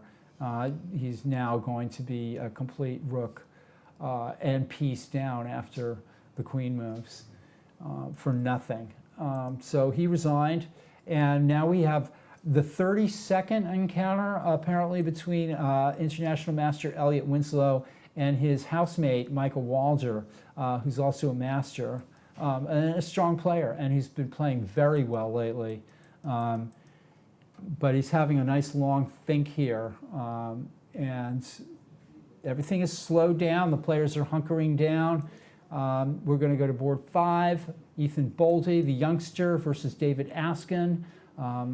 These are both expert chess players. And White's offering the exchange of this. He wants to play knight e3 really badly. And I think he's willing to do anything. So one knight is going to show up on d4. The black knight's going to show up on d4, unless white can play bishop g4 somehow and prevent it. But it's going to be an interesting thing to see what happens with the minor pieces in this. White is the worst case scenario for white, of course, is this bishop at f3 versus a knight at d4, and that would be a disaster for white. And white would like to get that bishop exchanged, or else put it on d5. I don't see how it's going to get to d5. So, okay, we're rolling. We're going to board 6, where Gianluca Pane was playing Michael Askin, the other Askin, and still thinking. And we have a big time disparity of almost an hour, although you can't see it at home, of black being almost an hour ahead on the clock, as well as being a pawn ahead. So this game is not looking good for white. On board 7, Stephen Thiem, he castled. And this is extremely dangerous position for black. Great, but you foresee that. Well, black is in trouble here with, he's way behind in development. And white's playing very actively and aggressively. It's, this is troublesome. Black's king is in the center, and white's just going to try to blow him out of the water. If the other rook ends up on e1, we're gonna be in for a massacre there. This game, let's see what happened here. This was a funny one. Black is still thinking, so the players are going into a long think about. I always say maybe they should have thought beforehand, instead of thinking now. Why didn't you think before? We got the move. Black played queen h6. Real time. Anything could have happened. Maybe he was just. Now, white didn't spend any time on bishop h6. So, black wouldn't be so, well, no, he can't play bishop g4. He's going to have to find another move, and he's going to end up a piece down, I think, here. That g4 has absolutely worked out has worked out well for white. It's amazing. On bishop g4, you'd actually lose the double exchange. Knight g6 check. Yeah. Okay. It will be interesting, this. What? Yeah. Yeah. Perlov versus Bush. White just took on b3 with the pawn, and they're still thinking here. So this is definitely anybody's game here. A rook and a pawn for 2 minor pieces. Black is solid. It could go either way. Right now we won't call it, and we know what happened on board 10. We know what happened on board 3. We'll take one more look at the top board, maybe the top 2 boards, and then we'll take a quick 5-minute break. And we want to thank everybody for joining us. This has been a really exciting evening full of international guests and coffee and commentary, if you can call it that. Okay, so let's see. Sodakova versus Gaffigan. And black has played e5. Now, folks, this is, black to play e5 is a committal move here, which black does. It basically says I have to play b5 or f5 in order to get something going here, because white is going to eventually use that g5 square or play f4 or b4 or something like that herself and gain a certain advantage here. So, but pawn to b5 is just going to lose a pawn at this point. And even though black might be able to force in d5 after that, giving white a pass pawn on b5 is not.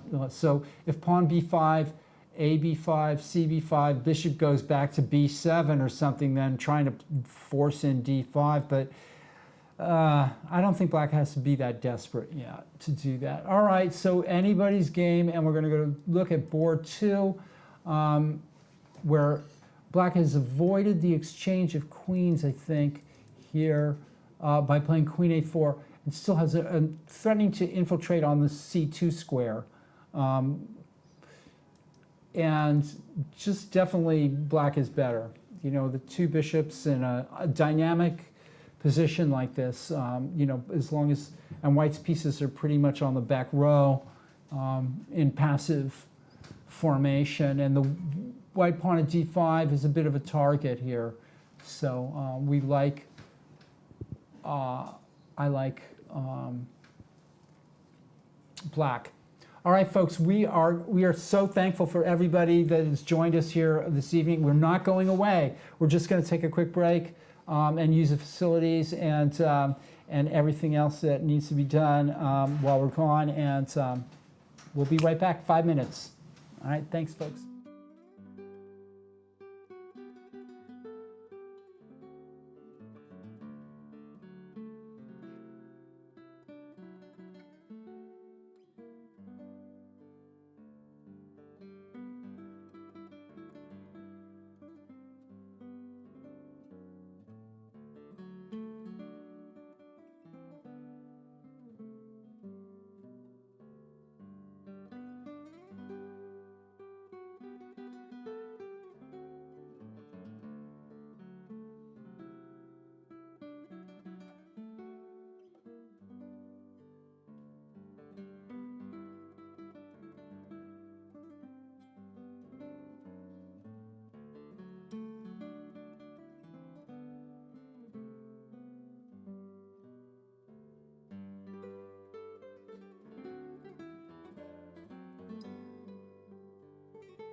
Okay, folks, I'm back here at the Tuesday Night Marathon. Thanks for joining us, everybody. I'm here with the winner of on board 10, which is the top board in the under 1600 section, Mani Venugopal. Yep. Yep, you've been here before. Yep. You're winning all your games. Yeah, I mean, when you play like you played today, it's pretty disgusting to be here as a Well, let's winner. see what happened. I So- I think you played the first part of this game pretty good. I'd like to And- explain my thinking a bit. So Okay. effectively, Albert is a long-term club player. First of all, yeah, as I said, Mm-hmm. I'd like to use this to like pay tribute to him a bit. He's very consistent in the Mm-hmm. Petrov and the Dutch. So I didn't want to start with either 1E4 or 1D4 because Okay. he's been playing. I saw 176 games of his and 83 as black. Uh-huh. He's played like the Petrov for 40 games, Right. the Dutch for 24 games, Yeah, and he knows those openings. yeah, he's very good at this, so I didn't want to engage him in that battle. So I Okay. started with C4, and he's only played 2 games against C4, Okay. and he's played E6 both of them, and he played Knight F6 here, and I was like, okay, so it's not going to be a Dutch, so maybe I can switch to some D4, but looks Turns like he was. into a King's Indian. He's very well prepared here, And B6 isn't a book move, so yeah. it's not a book move? Is it though? Might be. That's probably Because in not with there the bishop on somewhere. G5 though. Yeah, I mean, it's not terrible. Yeah, it's It's, yeah. you know, I mean, couldn't. I was, usually C5 would be, or H6 and then C5. I was hoping is for the that trick with way. E5 and D Knight D5 and that whole the Auerbach system with Uh-huh. where you're not supposed to play E5 in this position because Okay. the bishop is on G5. Right, the right, pin is right, going to right. like hang something on C7 eventually. Right. Well, Black would usually play C5 here. Yes, right? C5 is the book move. And if Yes. D takes C5, Queen A5. Yeah, So, or H6 first. yeah. Anything like it's Black is playing a very good game, but after B6 I couldn't figure out what I have. It's not such a bad move. Yeah, I mean, it's not, it's not that great, but it's not that bad either. You can basically, this is fine. And now this bishop b7 I don't think is really that great either. Although black is just marginally worse here. He's not really, He hasn't done anything catastrophic. he hasn't done anything catastrophic. And so I like, the way you're playing is kind of consistent. But some things go wrong here. For This example, might be this for- is not necessary yet. Maybe rook e1 Okay, one, yes. with the idea of playing bishop f1, or maybe you can go ahead and go for a3 and b4. So I think at some level my obsession with opening theory is going to be the end of, be my problem, because I thought, okay, black plays in these King's Indian structures e5, and how can I exploit black not playing e5? I thought, okay, put the knight on d4, but the moment I released my hand from the piece, I was like, this is not a good move. I could feel it, and I can feel it It's instantly. not that bad. It's not that bad, but you look at it's unsupported. Yeah, Right? it's going to have And tactics with you've got to be careful. You've got to be careful. Nothing's wrong yet, though. This is what Right. eventually happens here again. So black's makes this exchange on d5, which is in itself maybe questionable. I mean, maybe knight c5 right here would be better. This clarifying of a pawn structure just helps white, I think. So I was actually considering taking with the c pawn or the knight. Is that like all I three? think both ways probably would preserve some advantage for white. Yeah. This is another way of stylistically, maybe another way of playing it. So I just wanted the knight on d4 to go to b5 eventually. That's why I took with e pawn maybe like. Okay. Okay, knight c5. Now, again, I think the Knight is this misplaced. knight is a little unsupported here, and but you've already played rook b1, so you want to play rook d1 maybe to support that knight here at some point. But watch what happens. a3. Now black could just play a4. This is a bad move. a3. This is not. This does nothing. This actually fixes your pawn. If black plays a4 here, Yeah, I can't even think play b4 and keep the You knight. don't want to play b4 then. So This is not a good move. This maybe if you want to look back, we can go to rook b1 here as being inconsequential. Yeah, It's not a move that you want to play yet. So This is the wrong time. Right now, what's more urgent? Castling, or I can think of probably castling is the most urgent move here. So this is a non-urgent move. What and about just it's- b4 here straight away? And well, then knight takes e4. Oh yeah. Knight yeah. takes e4. Knight takes e4. Bishop takes a1. Oh, okay. So yeah. Yeah. Knight. Okay, b4, knight e4. B4, knight takes e4. Yeah. Sorry. So No, you're wanting to take some action here, but you're not finished developing, and you're going to get into trouble by doing that. So rook b1 is not urgent, and it eventually, even though this position still, you need to make another move with this. I think you should just give up on b4 right now and take care of more urgent things that are going on in the center. maybe knight Like b3 rook d1, protect this knight. or here. knight b3 and just kick the knight on c5 and also take care of the loose piece. That would be possible, But what is this? Has this knight f3 to d4 to b3, just to exchange on c5? That's not offer. That's not. Yeah. It's just like. Not energetic enough. Yeah. It's not economical. It's not economical chess. So black would play a4, but queen d7 has its points, and it does Unpin. threaten knight d5, and that's precisely what happens. Yeah, this was disgusting This from me. is just I'm- bad. This simple tactic in the, and then now no matter what white does here, That was I just played a trick which was white takes here, bishop takes d4, and now I can't, maybe rook d1 here, and just hold tight, and then so in this position, there's also pawn to b4.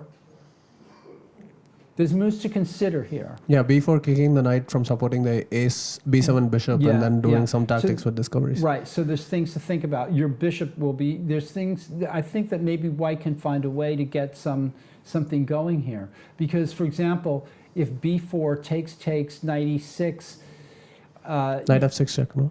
then bishop takes f6, Okay. and then bishop takes f3. Would see, yeah.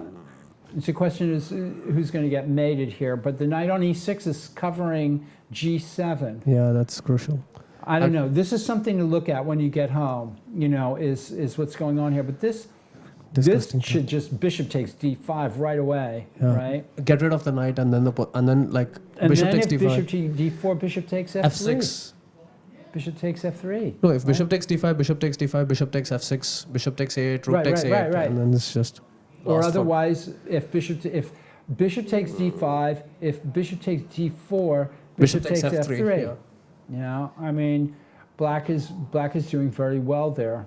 But I think he he just estimated Well, the tempo on the rook. It's the not. thing is, It's, he's moving too fast, Yeah. and this is the thing about Albert, that this is bishop e5 just loses the tempo. He has to take on d5 anyway. even here c6, just c6. Black should play c6. Yeah, and both the bishops are hit. Right. Yeah, I can play bishop takes f7, queen takes f7, bishop g3, and then you're still like Absolutely, fine. absolutely. This is just a blunder, Yeah. taking on e5. Black is moving way too quickly. He spent only a minute on this, only 20 seconds on this move. c6. You know, I mean, just plays. Not every move is obvious, and white's just the exchange up. Yeah, and here it's just yeah. And this is just technique. I even missed a tactic here after this. Yeah, rook e4 right rook away. rook takes e4, queen a8 check. Right, It's just right. crushing. I don't know why I Right. didn't see it, but I saw okay, f2. You saw the move later. Yeah, and I was like, f2 is hanging. Like the moment you are winning and you see a queen showing up on d2, you're like, okay, get rid of it. Like, Right. But this was just Right. Still nice to see it finally. Yeah, but- Congratulations. yeah, but Yeah. it's- And thankfully, I didn't get punished today, but No, you're welcome to hang out here for a while sure. and look at I a actually couple want chess to see games. Parlov and Jonah Bush. Jonah Bush is playing some great chess. And I Okay, let's look at that game, Perlov and Bush. This game, Bush was an exchange up, I think. Black made not the exchange up, 2 pieces for a rook and a pawn. And Black made the decision to do that. It was an interesting decision here. Way back here, anywhere, he played bishop to d3. Didn't have to do it. Could have just moved the knight to c7 or b6. Boom, boom, boom. Instead, he played this, and Black has no weaknesses to speak of, and he has a rook and a pawn for 2 pieces. And the queenside pawns are very strong. They look strong. at And least. he's going to try to open up white to this little tactic, but black is, of course, not. And he's going to... white's got the strong knight at c6, and black has some counterplay on the a file. So, I mean, I should like white in this position. I've liked white already, though. I think you as know, Jim has told in the past, always take the 2 pieces for the rook. Always take the 2 pieces for the rook. And actually, knight e4 looks strong here, targeting d6. And I'm not sure that white should have, that black should have let that knight come into c6 with that tactic here, where he allowed, after rook d1, white's getting the rook off of the, white plays after a4, black's trying to open up the a file, and white sees it. White would like to play knight d4, but he can't do it right now because of bishop d4, and the rook at e1 is hanging. So he moves the rook out of the way to play knight d4, and I'm not sure that black should have just not played queen d7 or something like that here, and stopped this knight d4 to knight c6. Because notice none of white's pieces are past the 3rd rank here, right? And suddenly white's knight trying to is- find some outposts in black's position to put his pieces, because right now they're doing nothing. And black sort of gives white an opportunity here. So why rook a6? I don't know. He's trying to double rooks on the a file, but okay. that doesn't work out because knight d4, and now black switches horses in the middle of a stream and puts his queen there. What does he think? White's not going to notice that his knight's hanging? I'm And not also- sure And why. also knight on c6. Why didn't he immediately. play? Why didn't he follow up with his original idea of Rook playing a8. rook a8, rook a8 here? Rook a8 would have at least doubled the rooks. Now the queen is losing a tempo too.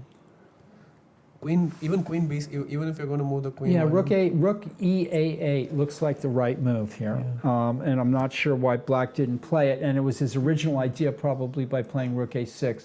This is a little clumsy, and white's knight comes into c6 with a tempo, and white's being given some chances here. So Knight e4. let's see what happens. Knight e4, yeah, knight e4. But let's go back. Let's go up to board 1. Let's go up to board 1. Gaffigan played e5 here, and that's a a controversial kind of decision. It gets rid of white playing e5, but also this d5 square now. Black needs b5 and or f5 to get things going for himself here. I think he's going to play f5 here. And or this is another way to play it, is to secure the Dark c5 squares. square. And so let's see, did white have another move here other than rook a1?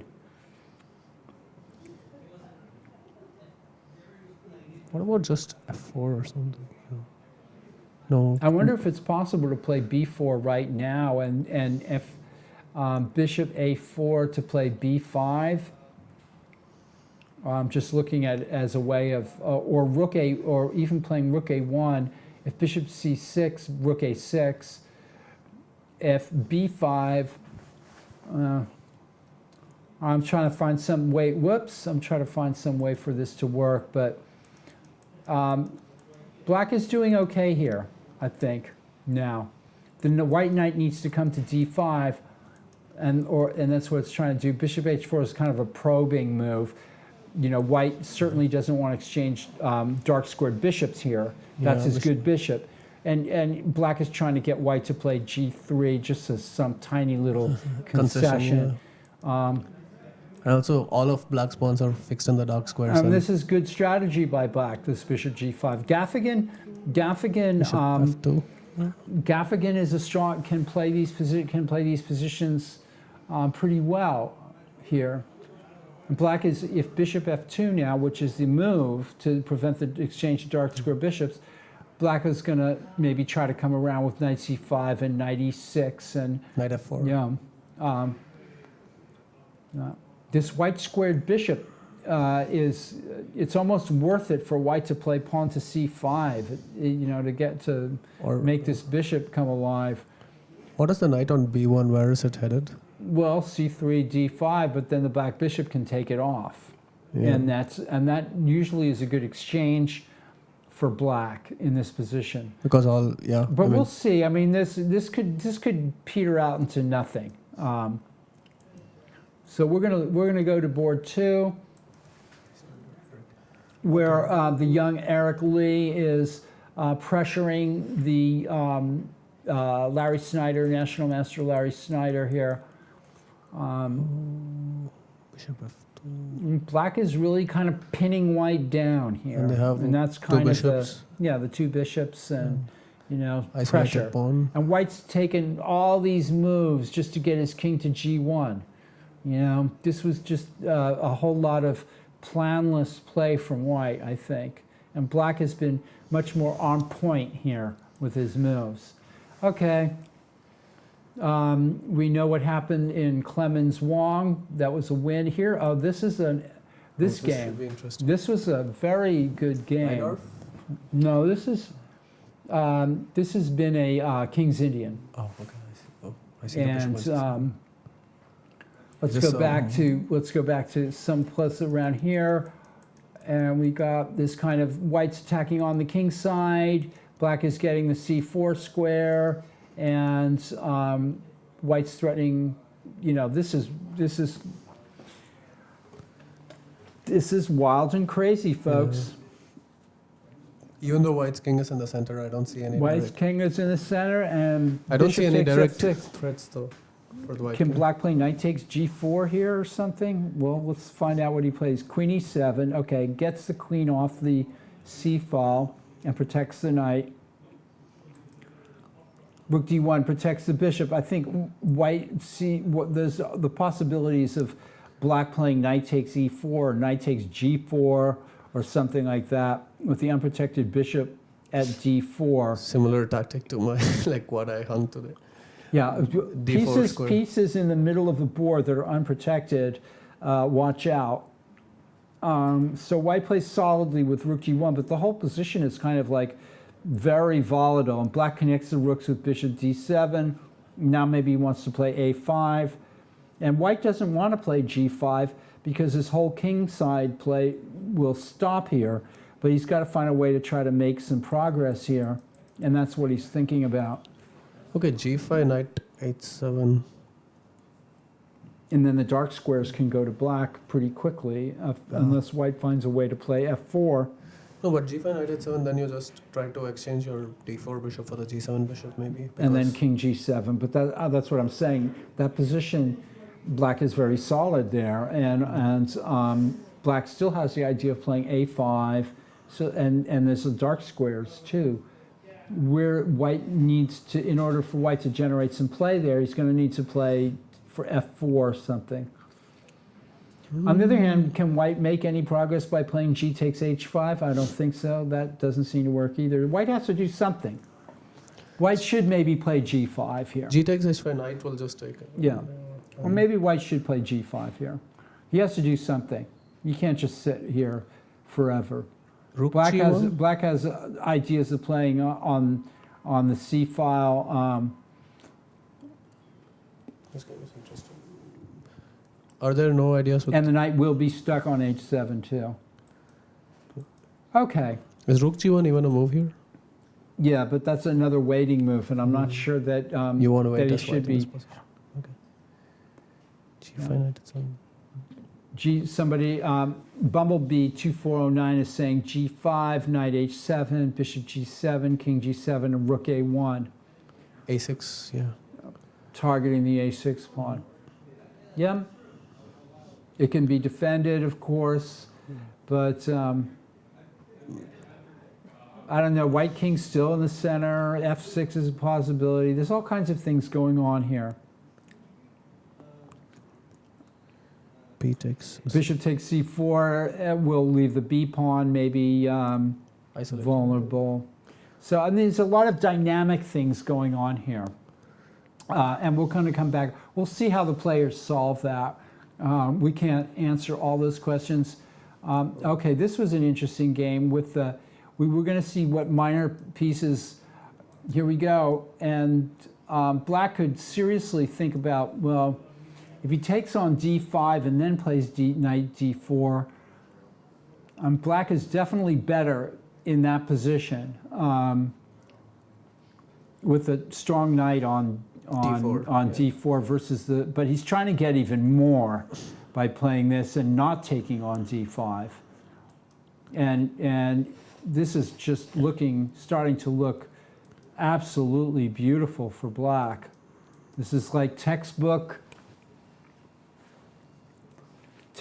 horror show for white here.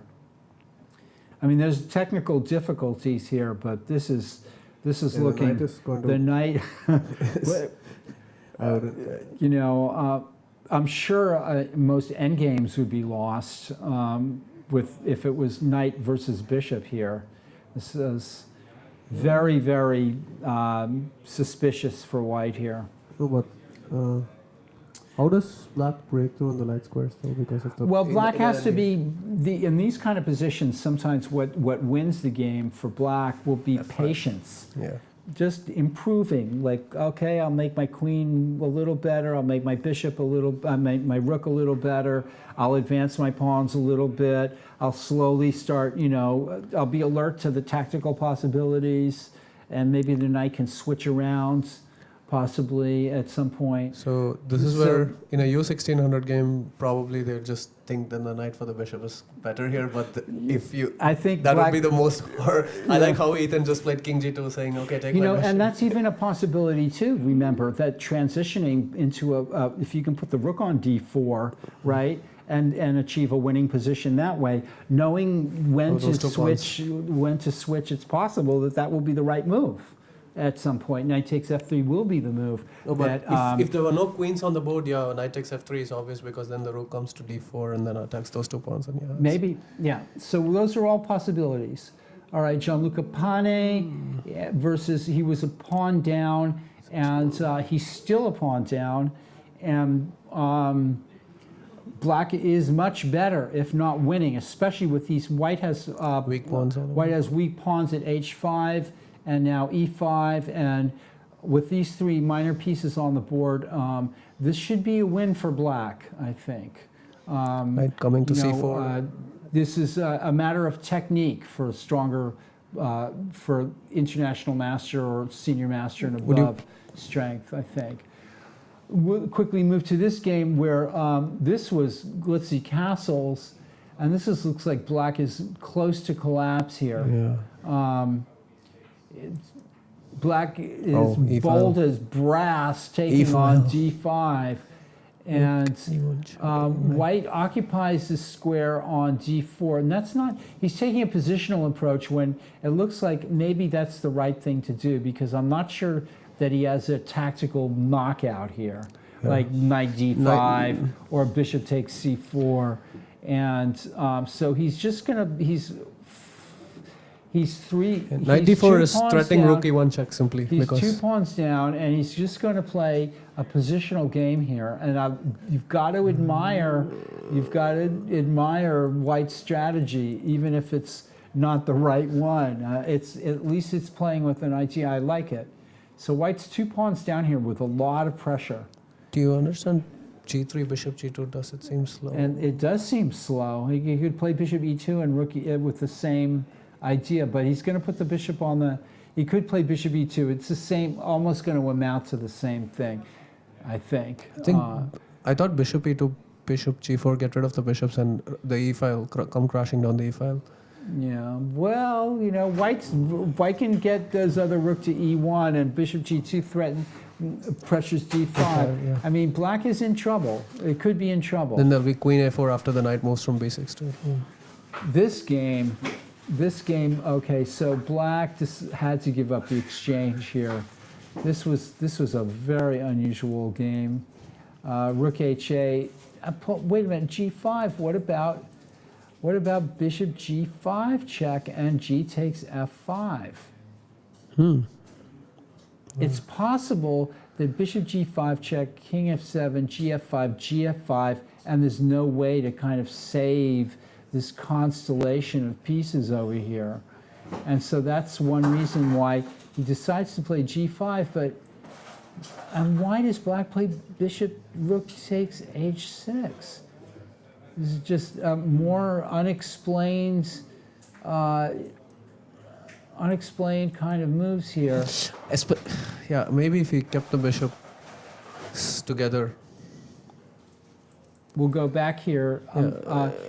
So here, hold on a second. So it's not clear to me that black has to play rook h6. But he does, and maybe as a way to try to liven the game up. And you can't, you know, there's lots of other possibilities here. Knight e2 and knight f4, yeah. or, you know, knight takes b3, you know, c6. Knight e2, knight f4, knight h3, and then the f2 pawn is Also, you could something. maybe play rook h, if you're worried about, yeah, you could play rook h7 maybe, I don't know. But I mean, to just blithely give up the exchange like that, and now, And the you know, bishops. white seems to have more to play for here, but I could be wrong. This is a strong move too. Maybe rook h1 is wrong. For a knight. How about f4 as a possibility? Yeah, f4 just breaks the position, bring the other rook to e1. See, rook h1 is trying, but now f3 is if white plays f3, rook g6 check is suddenly, and then you're taking on f3. So I mean, white has technical difficulty. I believe somehow white is better here, but there are definitely some technical difficulties here. I mean, it's closer to, because the two minor pieces are like in the middle of the board, and it seems to be controlling a lot of squares. All right, we're back to the top board and now white has 2 bishops. The knights have been exchanged, and let's go back to here. Knight e4 was- the knight's gone into c6. White was getting something, we thought, a little bit Knight e4. going here. And white's getting some squares. I mean, this is in sharp contrast to just a few moves ago. White now has a knight on c6 and a knight on c4, and black has not. Black has this exchange, and white has the 2 bishops. Let's see. Was that? I'm not sure that white has the appropriate targets here, and the game still seems in balance. For example, should white be in a hurry to take on e5 here? That's something that needs to be thought of. That knight on c4 is very strong, whereas the bishop on e5 is not, it's strong, but it's not threatening anything. And I think the knight at c4 in this position is maybe a little bit more valuable.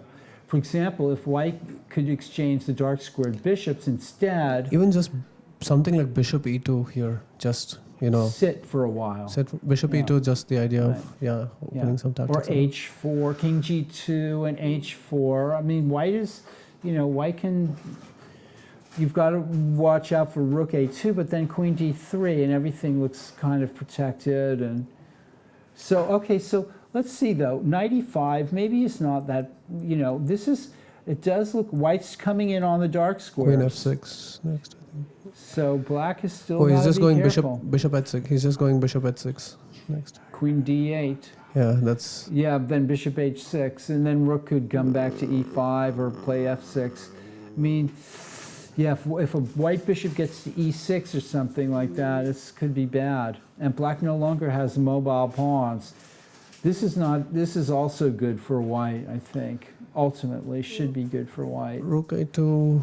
No, Queen f6, queen f6. and then the d6 pawn is hanging. completely. I mean, I'm not sure this has gone well for black anyway, in any case. And Alexander Perlov is doing well.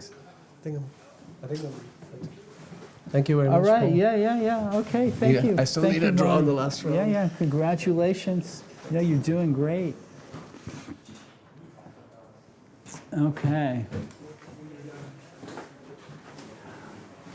Okay, folks, that was the leader of the under 1600, Mani Venugopal, and finally, after 2 weeks, Abel Talamantes, It was not a ban. the director of the Mechanics Institute Chess Club, Yeah, joins yeah. me, and this is awesome. What's been going on at the chess club? Just been busy. There's a lot going on. It's got round 8 today, as you know. Yeah, we got some big events coming up. What about the one that just ended, the McLean? Yeah, so that was a one-day event. Who showed up for that? I am John Donaldson, the former director. He came in. It was a 3-round game in 75, 5-second delay. There was another tournament going on close to here. Berkeley was having an event. Okay. So we kind of, the locals, came here, and then their locals went there. Right, and, right. So, we got our chess in. It was a lot of fun, actually, because, it was quiet. But yeah, John came in, went 3-0. You went 3-0. 3-0, Right. and he didn't get to. So Christian Clemens played the tournament, won his first 2 games, but before the tournament, he had requested a 3rd-round bye, and that would have been an interesting match to watch, especially how he's been doing in this TNM. Yeah, he's been doing well. He's been doing very He's well. been doing well. I would have loved to have seen that 3rd-round game, but it didn't happen. So.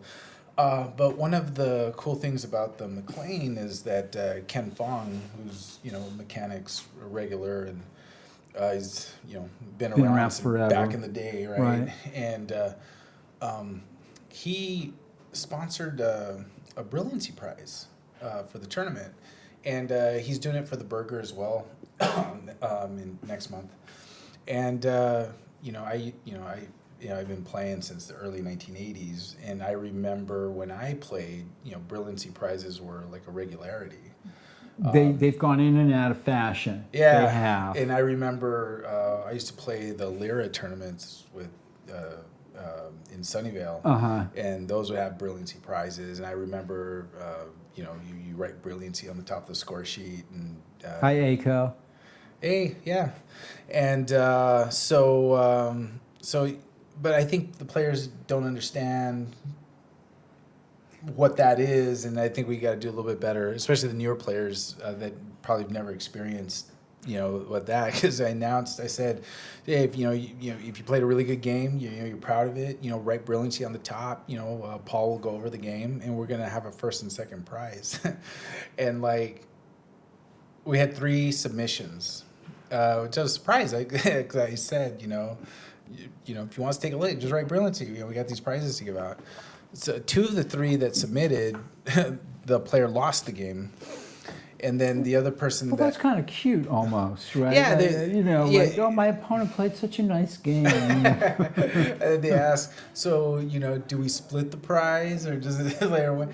Right. So I actually got to get clarity on it because back when I played, it was the winner that got the prize. I don't remember that there was a split. I don't know. Have you experienced different than that? A split brilliancy prize? I Well, think- so like if there's a, say, $60 brilliancy prize, that it actually goes 30-30 between the winner and the loser.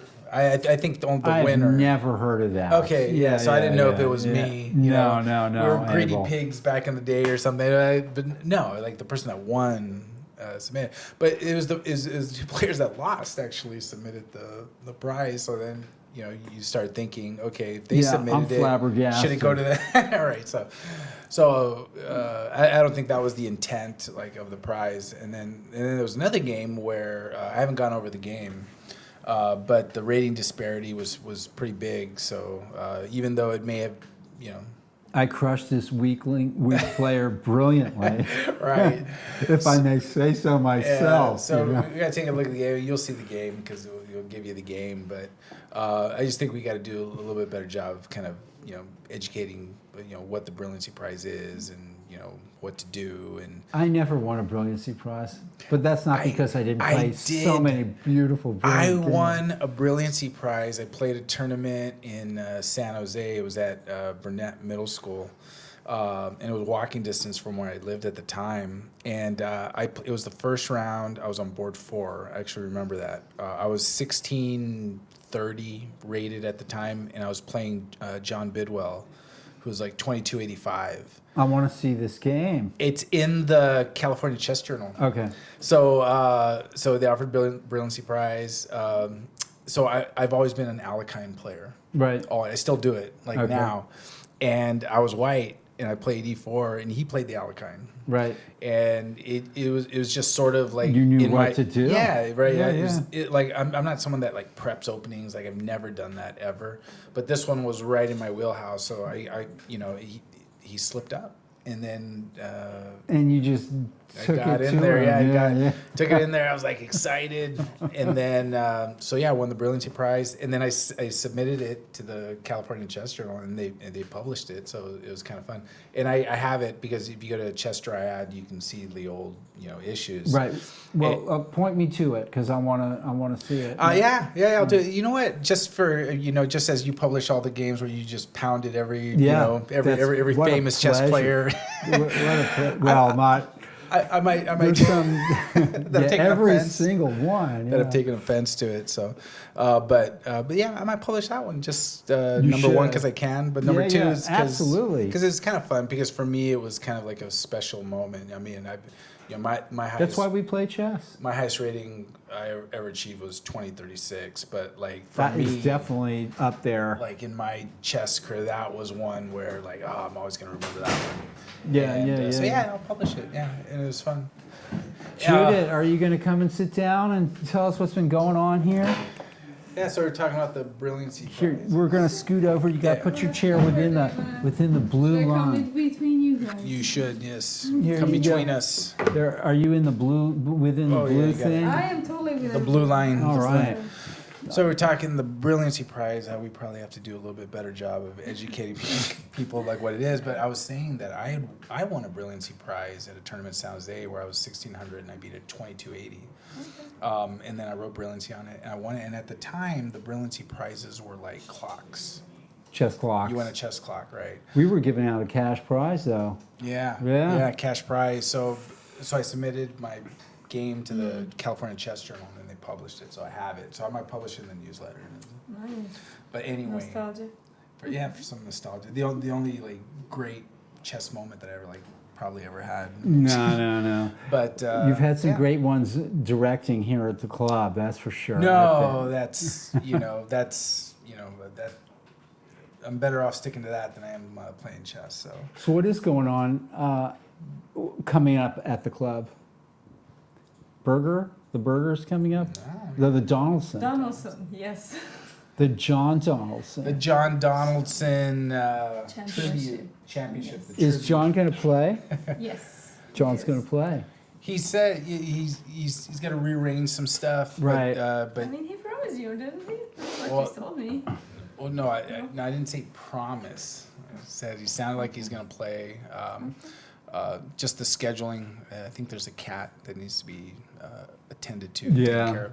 But I think we spoke about him going the route where he does the 3-day, but then takes the bye for the Friday.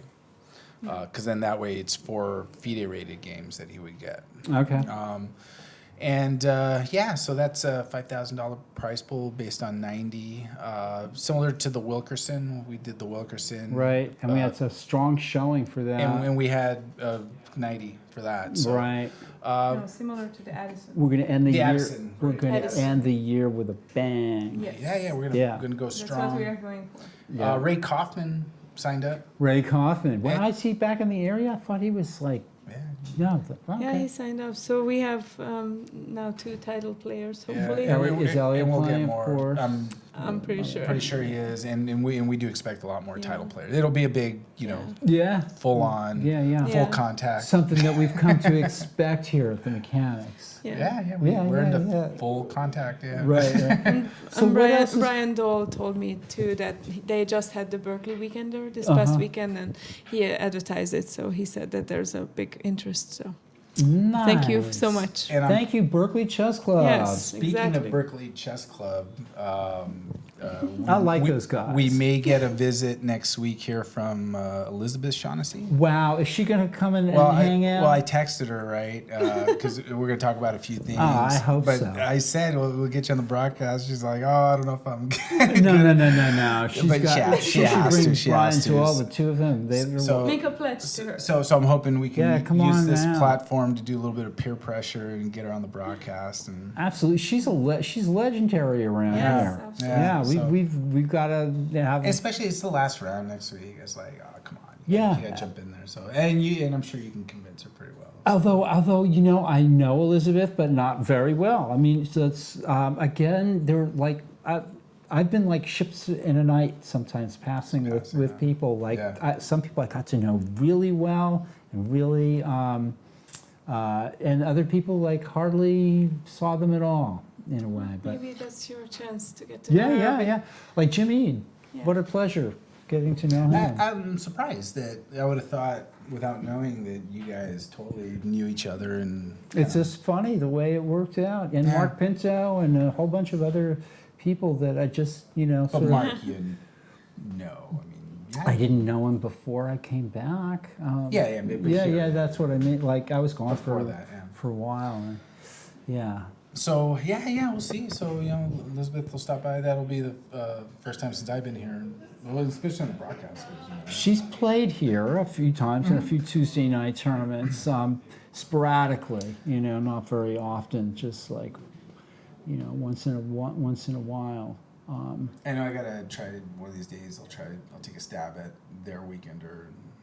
See, because Brian Doyle came here, he played TNM. Right. I gotta try. I visited their chess center when they did the Norm. The women's Norm. Right. But I haven't played there. The place is a good size. So she's seriously thinking about coming by next week. Yeah, we're gonna talk about a few things That's regarding great. Regarding a tournament. Cool. So we'll see. Yeah. Cool. But Glad to hear it. Yeah. And then after the Donaldson. We have a kids end of the year kids event on the 28th, and it's a Saturday. It's a 5-round game in 30. It's a little bit longer tournament. Usually we have 4 rounds, so now we're gonna Right. have 5 rounds. It's an end of the year celebration. And kind all of this can be thing. found at chessclub.org. Yes, Chessclub.org. that's correct. And And we just had a fantastic kids tournament. in Yeah. Nevada. Nevada, Yes. yeah. You wanna Yeah. Tell me tell about the that. tale? Was there a former U.S. champion out there? Well, yes, yeah. Leading So question. it was a fun day. First of all, we have to give a big thank you for Michelle and Jay. and they've done an amazing job promoting this, and they were the one who invited us At the there. Hamilton School. At the Hamilton School So in they are- Nevada. In Yeah. Hamilton School in Nevada, and they have a full-time chess coach there, Carla Heredia. So Carla teaches the kids every single day. That's incredible. Are they the only school in the United States that has No. like in the curriculum every day? No, not the chess? only one, but one of the few. One of the Yes. few. Yeah. But how many? Outside of New York. Yeah. there's Outside of probably New not. York. Yeah, Well, that's Florida also has a incredible. few, Yeah. and a few Texas But schools. still, it's Yeah. it's And actu- incredible. And actually, the Yeah. incredible thing about that is that happened pure fundraising for chess. So Yeah. it's not like it's like in the school endowment of the. It's like this is a low income school, like heavily Latino, Right. and Has Jim Eade been up there, or does he know about it, or just? is he aware of it? Did we? I'm not he's 100% everywhere. sure, Yeah, he's but all over. Mark lives close, and I know Mark lives close, but I don't Yeah. know. So Patrick went down. The mayor of Novato showed up. Nice. And not only did the mayor of Novato show up, and he was fantastic. Eric Lucan was his name. He was fantastic, but the superintendent of schools for Novato. Yeah. So you could really feel the support of the community and support of the Wow. parents and this amazing two parents who are organizing this. I actually don't think it's in the curriculum, the chess, but I Yeah, think they it's- have lunchtime, every day lunchtime, and Right. every day after school. Right. Yeah. Right. So that's Carla's yeah, main yeah, yeah. job. And- So and it's very, actually- very, Curriculum. And it's actually, very from, tiring. Right. from what I heard, they got a new principal who really emphasized enrichment as like a necessary, needed thing to give kids options to kind of focus and seek excellence in. And chess was something that just really caught on, and then they took it seriously, and they instituted like a program and kind of a curriculum, did it with regularity, devoted a full room at the school to chess. And so they just took it next level, and then they reached out to us to see if we can kind of help them kind of organize like with tournaments and what have you. And then we went in there and said, well, we can do an event. So we had 61 kids. That's a lot of kids. That's really neat, and Yeah. and that's another part of the mission of the Mechanics Chess Club, if I can say that, is that not only are we a brick and mortar chess club with the tournament players and a regularly revolving schedule of chess events at the club, but also the enrichment, the chess in the schools and enrichment program. That's another whole aspect of the club and the Mechanics Institute that people might not know Yeah, about. and we do these like great events. This TNM, it's going really well, and then we got the Donaldson Championship. But one of the things that we really love too is the opportunity to do free stuff. True nonprofit, give back to the community. 'Cause, we had 61 players, but a lot of them were given free entry. We scholarshiped some. We kind of we ran the event and organized it on our own because we wanted to get the engagement with the kids, and we do. I was going to say that it was really nice to find another organization who cared about kids and really supported everything, and they offered free entries for the Hamilton kids and really discounted our entry fee for the outside, And they got- $20 for a whole day event. Right. You can't get any No, cheaper you than can't. that. And they paid for their USCF memberships. The Yes. ones that Wow, wanted. Yeah. that's So fantastic. it was really great to see, and basically we didn't make any money, they didn't make any money, and we threw out this Yeah, the whole goal together. is just break It's even, get the kids in, it's and it was Right. it's a really Right. good event. So we are thankful for the institute to support us in this mission, and so we can go out and do these things on our own work time, right? And they are supporting. doing good this. work. Yeah, and that's the beauty of this is that Do you need to go? I think, yeah. He needs to go. Yeah, Okay. I'll be right. Okay. Anyway, the tournament after- director needs to run, needs to run. And Yeah, so it was a resolve full-day something. event, and so Patrick Wolf, who's a trustee, Right. and two times Two-time U.S. champion. U.S. champion, yeah. yes, and then Think junior so. champion, and he gave a really inspiring speech in the beginning. He's also the author of. I'm going to yes, get let's his show. book. Let's show it. And Patrick Wolf is a chess room Mechanics Institute trustee, and also he was the author of The Idiot's Guide to Chess, and is now the author of Learn to Play Chess Like a Boss. The Idiot's Guide to Chess morphed into Learn to Play Chess Like a Boss. And one day you'll see him in here. He'll come back and join me. He's made an appearance here once about 10 months ago or 8 months ago, and definitely a great guy to talk to about chess and knows a lot about chess. He was a non-second against Kasparov. So, yeah, the guy knows some chess, and it'd be great to have him here. The tournament directors had to go out and deal with tournament director stuff. So I'm back here flying solo at the Tuesday night marathon. Board one, we'll go quickly through the boards now. Board one, Black has achieved a lot of positional goals here against White, particularly with White now offering the exchange of dark square bishops. The Black Knight will be, really kind of unopposed here in the middle of the board. They're back. Did you have to smack some people down? No, we just said our goodbye to visitors from Italy. Oh, okay. Yeah, we were just saying our Right. goodbyes. okay, so I'll tell you what, I'm gonna go run out and say goodbye to them too. Okay, sounds While good. they're- That's while they're- wonderful. So I'm continuing. So Patrick was there. If Nice to anyone meet you wants guys. to It was my pleasure, listen to really. the opening speech, both by the mayor Eric Lucan and Patrick, visit our website, facebook.com. Oh well, no, visit our Facebook. Sorry, Facebook page, facebook.com/mechanicschess, and you can watch the video. I think I uploaded that. Yeah, and actually, one of the cool things is that in that first round, there was one player that didn't show.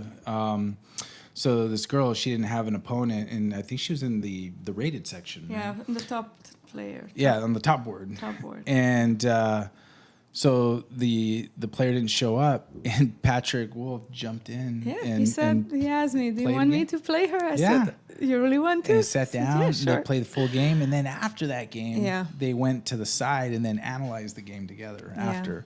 So that was just like a cool, special Yeah. moment, and I just really think that represented what that event was Yeah. about. And it was a lot of fun. It was a ton of fun, and yeah, we're looking forward to doing it again. We think it's going to be the first of many, and we're looking forward to Yeah. that. Yeah. So we're not going to analyze this game because we kind of don't know what we're talking about. But I have no idea. but this game's exciting because Exciting. with kind of the lineup of players we've had playing the Yeah. TNM, on the top board we actually have Natalia and Steve Gaffigan kind of battling out, and we're seeing if like Natalia can kind of break out and Yeah. take this TNM. Eric Lee's on board too, and he's going to be tough to beat. I don't know how his game is going, but great performances by Steve Gaffigan and Natalia in this tournament. Yeah. And Did I hear it right that if Natalia would win the tournament, she would be the first female winner of the TNM? I asked Paul. He thinks she won it before, Okay. but she would be the first one to win it since we've sectioned it. Okay. And you can make the argument that It's a new tournament. it's also stronger, right? Because you're playing week to week, competitive, strong players. So, but I don't know if she's won it, before. Well, outright. we can do Yeah. a quick search on her. And let's see how Eric This Yeah. air is gonna be tough. Yeah, my slightly untrained eye. I think black definitely looks like has advantage here because white's knight does not look placed well at all. I think that B4 pawn is strong because it holds the A2, B3 white pawns kind of back. The bishops look way stronger than that the opponent's bishop knight combo. The rook's on the open file. I think Paul would concur with my analysis, but we'll see. Let's see I'm gonna when he gets back. let the pro do it. But the other thing that we have going is we have the tournament. We have an end of the year kids tournament. What about any camps? Do we got any camps? Well, we do, right? So yeah. So winter camps, if any of the parents are watching, if you would like to send your kids to chess camp, we have chess camp throughout this winter break here at Mechanics. We actually offer it full day, so 9 to 4. If you just want to have mornings, so that's 9 to 12:30, and then 12:30 to 4 is the afternoon only session, but you can pick and choose. And another exciting thing to talk about, since we were talking about it today, is we're organizing a very special championship in February. Yes. So we will be organizing the 2020 U.S. Amateur Team Championship. It's going to be at the Burlingame Hyatt. And one of the things that's really exciting from my perspective about it is that as we've been spreading the word of this here at the mechanics community, a lot of players are jazzed up to kind of form a team and play, and we already have people out here in the TNM like talking to each other about, hey, if we get these 4 together, we got a shot. And so I'm looking forward to a lot of our players here from the TNM joining that, and from our experience, they would be players that we never saw play the amateur team. So we're kind of expanding the scope of that, so that would be exciting. And I think that our players would make the amateur team very competitive. So I'm looking forward to, maybe we'll form mechanics. I mean, we're going to have some mechanics teams from our players, but maybe we can do a mechanics team from among us. Maybe we get you. I think and we're gonna be me. busy with tournament organizing. Yeah, probably, but not the first year, maybe next year. But the team tournament is always very special to me, at least. You go and organize, and you see the excitement and how teams are forming and shaping up, and the team spirit, and how they talk after the game, and how they really paying attention to each other. It's really a fun event. So for those that don't know, the Amateur Team Championship, it's a 4-player team where the average rating has to be under 2,200. Yeah. So sort of the strategy is to form a team that's sort of balanced across the 4 players, where you're competitive all the way through. And from what we've seen, the teams that seem to win are the teams that have a strong 2,400. And this is for the overall championship. We do have sections. So we have where the average rating is under 2,000, 1,800, 600. No. What is it? So it's an open tournament, but we have section prizes. Oh, that's what I mean. Section prizes. Okay, Yeah. but it's an open tournament. So Right. first round, the top team will be paired with the mid-range average average team. Yeah, so it's like the US. It's an open team tournament, but we Yes. have prizes per section. Yes. So it's not like I Yeah. got 3 buddies that I want to play with, but we're combined 1,300. There's nothing for us. Oh yeah. That's not true. Yeah, And definitely. that's what I was trying to iterate. That come out and play, because it doesn't matter. What. At the end of the day, it doesn't matter what your average is, because we see people that are high school buddies from 20 years ago, and they all come back to play this tournament. Yeah. And people from schools. Yeah. They come out and form a team. And there are players which I see once a year in this event.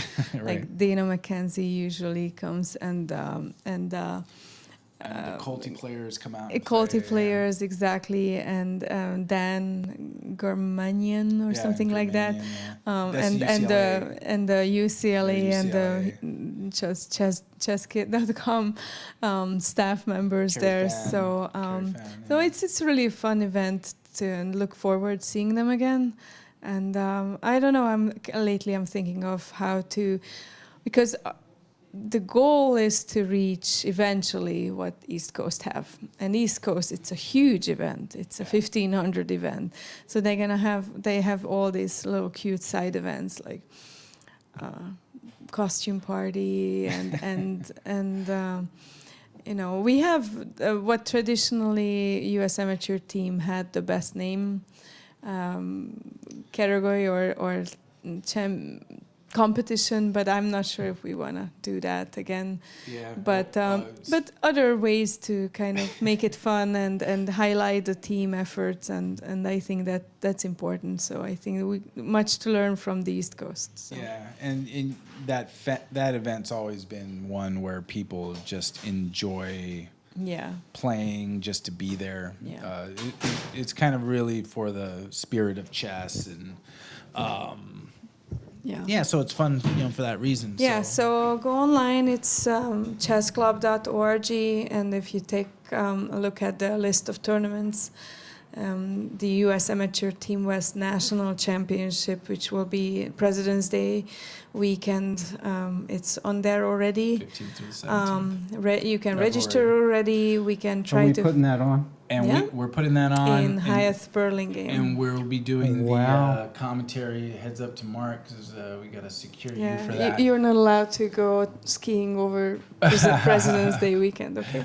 We will. Wow. And we're so gonna, the DGT boards are going to be down there. Yes, but we'll have 12. 12. And we'll have 12. 12 so we could broadcast 3 matches because it's a 4-player team. So Okay, yeah. So three, Wow, total the top of- 3 matches. Yeah. The top 3. Yeah. Whoa. I've never seen one of those events, team chess events. It's my favorite event. Of and- all the events I've And I have 2 actually, but one of my favorite events. this might be the first one that's the U.S. team that's been broadcast with commentary. Does East do that? Too bad for them. I don't know. I have to double check. Yeah, this could be. I've never seen it from west, south, north. I have to double check. I don't know if yeah. the East done it, but I mean, I think that's like exciting to Yeah. have that team Yeah. where people can follow it online, follow the Yeah. match because you follow all 4 boards of that. So- So. And we'll have the standings. We can show the standings too, like Oh, for yeah. everybody. Yeah. Oh yeah, but Yeah. you'd be on the Yeah. broadcast, you could talk about it. Right. So, Right. So that'd be exciting. Are you going to try to set up a studio down there or something? Yes, or- we'll figure that out, but it can be Right. done. Right. Abel is working on it. Okay. Yeah, Yeah. literally. Yeah. I'm literally working on that. And when is that? February 15th through 17th. So it's actually not that far away. Okay. Not that far away. So the registration is open. Anyone can register. If you need a team, we can help you. And discounted guest rooms are available online. But there are other few hotels around the area which you want if you Accessible to bar. Yeah, and but easy. the tournament itself is at Hyatt Burlingame, which is a wonderful hotel and very nice, welcoming staff. So it's a good venue. As nice as welcoming as us. Is it on the Amtrak line? It's on the BART line. On the Yeah. BART line. Okay. Well, wow. so you No, can go you to can do both. Millbrae and Yeah, if you go to Millbrae Millbrae. Board. Yeah, you go to Millbrae. Yeah.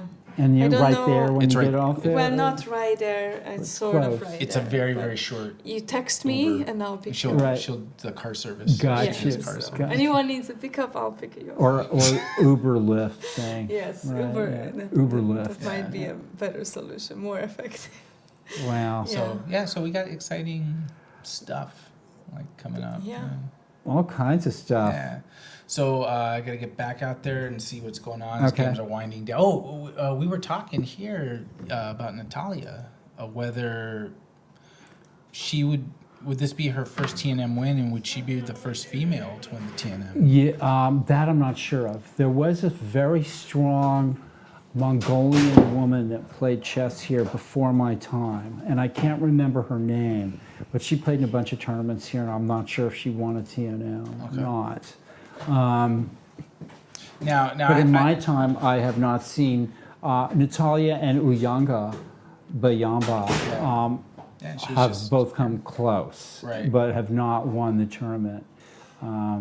Sometimes it's been the very last round that's been, right. it's come down to that. And I was thinking before the game, like, this is a game where, she could pull out this game and then, but I think she may have to square off with Eric Lee. And I was trying to do an analysis of played? Eric's game. And Well, to Natalia's game, Eric is doing very well here. He's a clear pawn up, and he's still got the two bishops. So, I actually sort of did that analysis. Yeah, So I'm yeah, quite, yeah. Quite proud of just quite proud of just myself. every picture tells a story. Yeah. You don't have to go too deep. Just there it is, Yeah, and it's like, things looks are good. kind of what they appear to be. Yeah, it looks good. Yeah, it looks Yeah. good. All right, I'll let you do your thing. Okay. We'll want to get the Sure. people back to the games. All right. We'll be back in as soon as the game's end. We'll send people. Okay. Sounds good. All right. But chess is here, folks. And we're going to go down to board 4, where International Master Elliot Winslow is battling it out against his housemate Michael Walder for the 32nd time in the last millennium. I'm not sure actually how many times these guys have played together. Back here, White did play Rook G1, and then after Rook C8, then decided to play G5. So I'm not sure where Rook G1 fit into that. Seems to have just sort of lost a clear tempo almost if he was going to play this line. And Black plays A5. Let's see.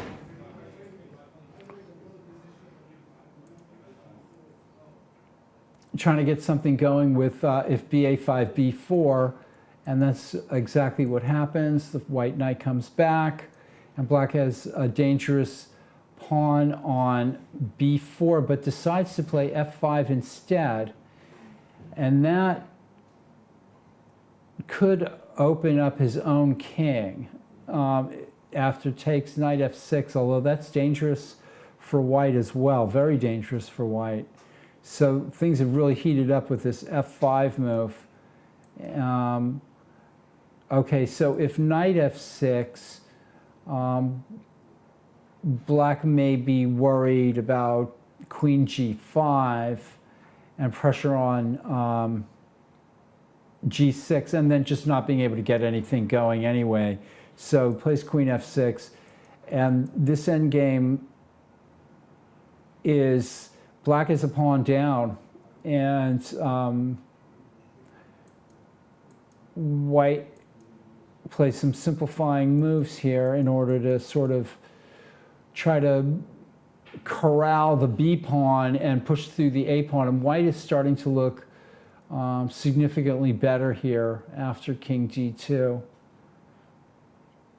And the entry, Black doesn't seem to have many entry points for his other rook.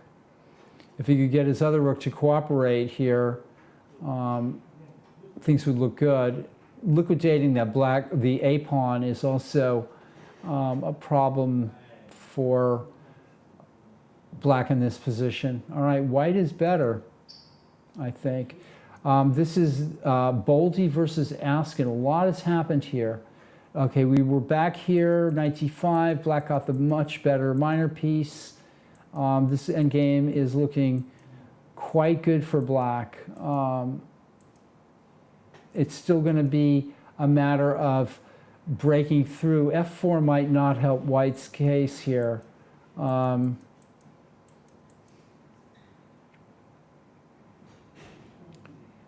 guess G takes F4.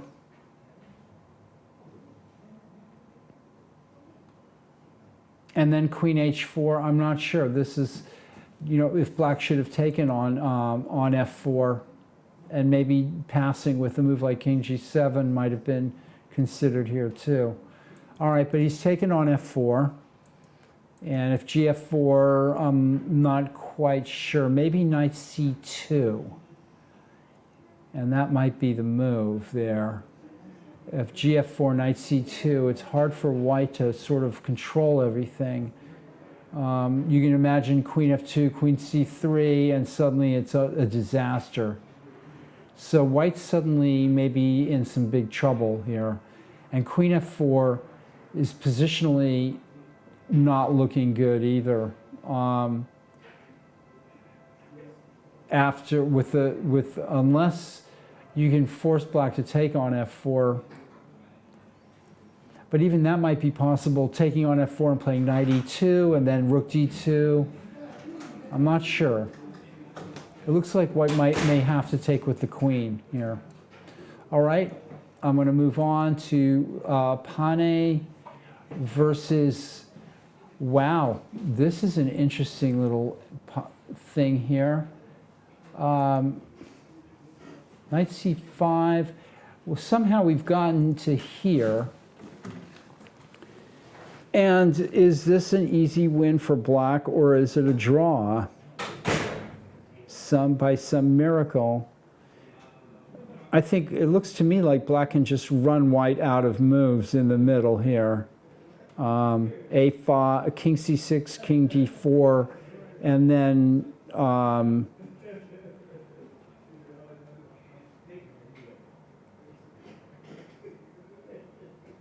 it's maybe not so easy to run him out of moves. Making my head spin. If king c6, king d4, a5, a3, b4 takes, king c4, b3 with an easy win for black. Okay, so black has no problem, should have no problem winning this. Now black simply plays a5, b4. I think white's going to run out of moves here. f4. I can't predict anybody's moves here. If a3, this is maybe even simpler. If a3, a5, king e4, king c5, king f4, and then black quickly makes a pass pawn on the queen side. So this game is pretty much over. This is Stephen Thiem versus Jensen, and Jensen is still surviving this. He is 2 pawns ahead, but positionally busted. And white has, if black can get to an endgame here, he'll probably be doing okay. But white needs some tactics to try to break through in the position here. Queen c5 looks like a possibility. And then just trying to bring the queen, or queen a5 maybe. And targeting d5, and that's, look at that, he played it. Okay. Jacobian versus Lehman. This game, unfortunately for white, way back here,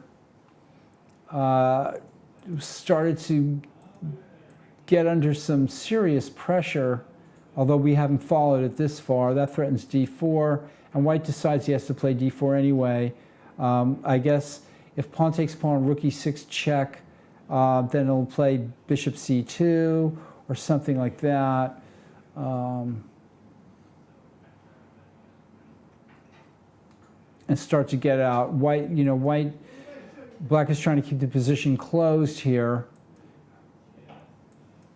And so far that's kind of working. Difficult to get at.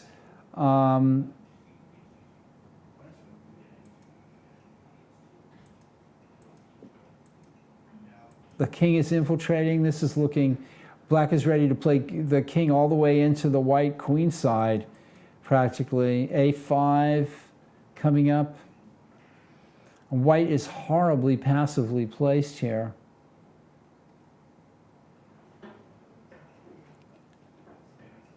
I mean, if white plays rook d1, black plays rook h3. Okay, so h3 is played, and that gives some breathing room, but not much.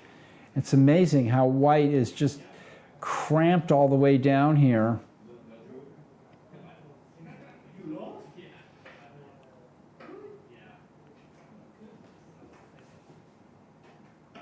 Okay. We'll go to this game. This game Wow, a lot has happened here.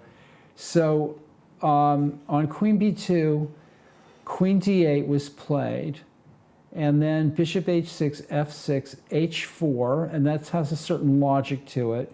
Queen e7, black wants to trade queens on e5, I think. Rook d2, queen e1, king g2, rook, this threatens mate.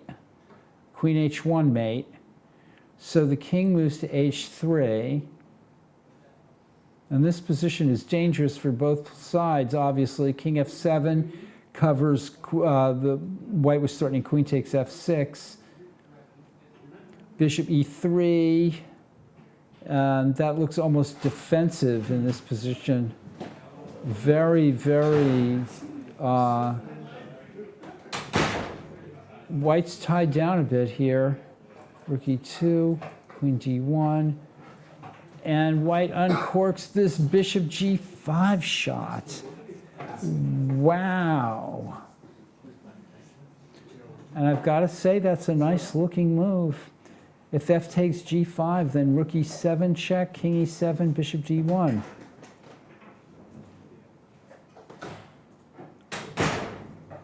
And after rook d1, I think white's probably winning that queen versus two rooks, even though white's just given up a rook and two bishops for the queen. I think white's winning that. Okay, Michael. Hello. Hello. Come sit somewhere in the middle. Grab a microphone. Okay.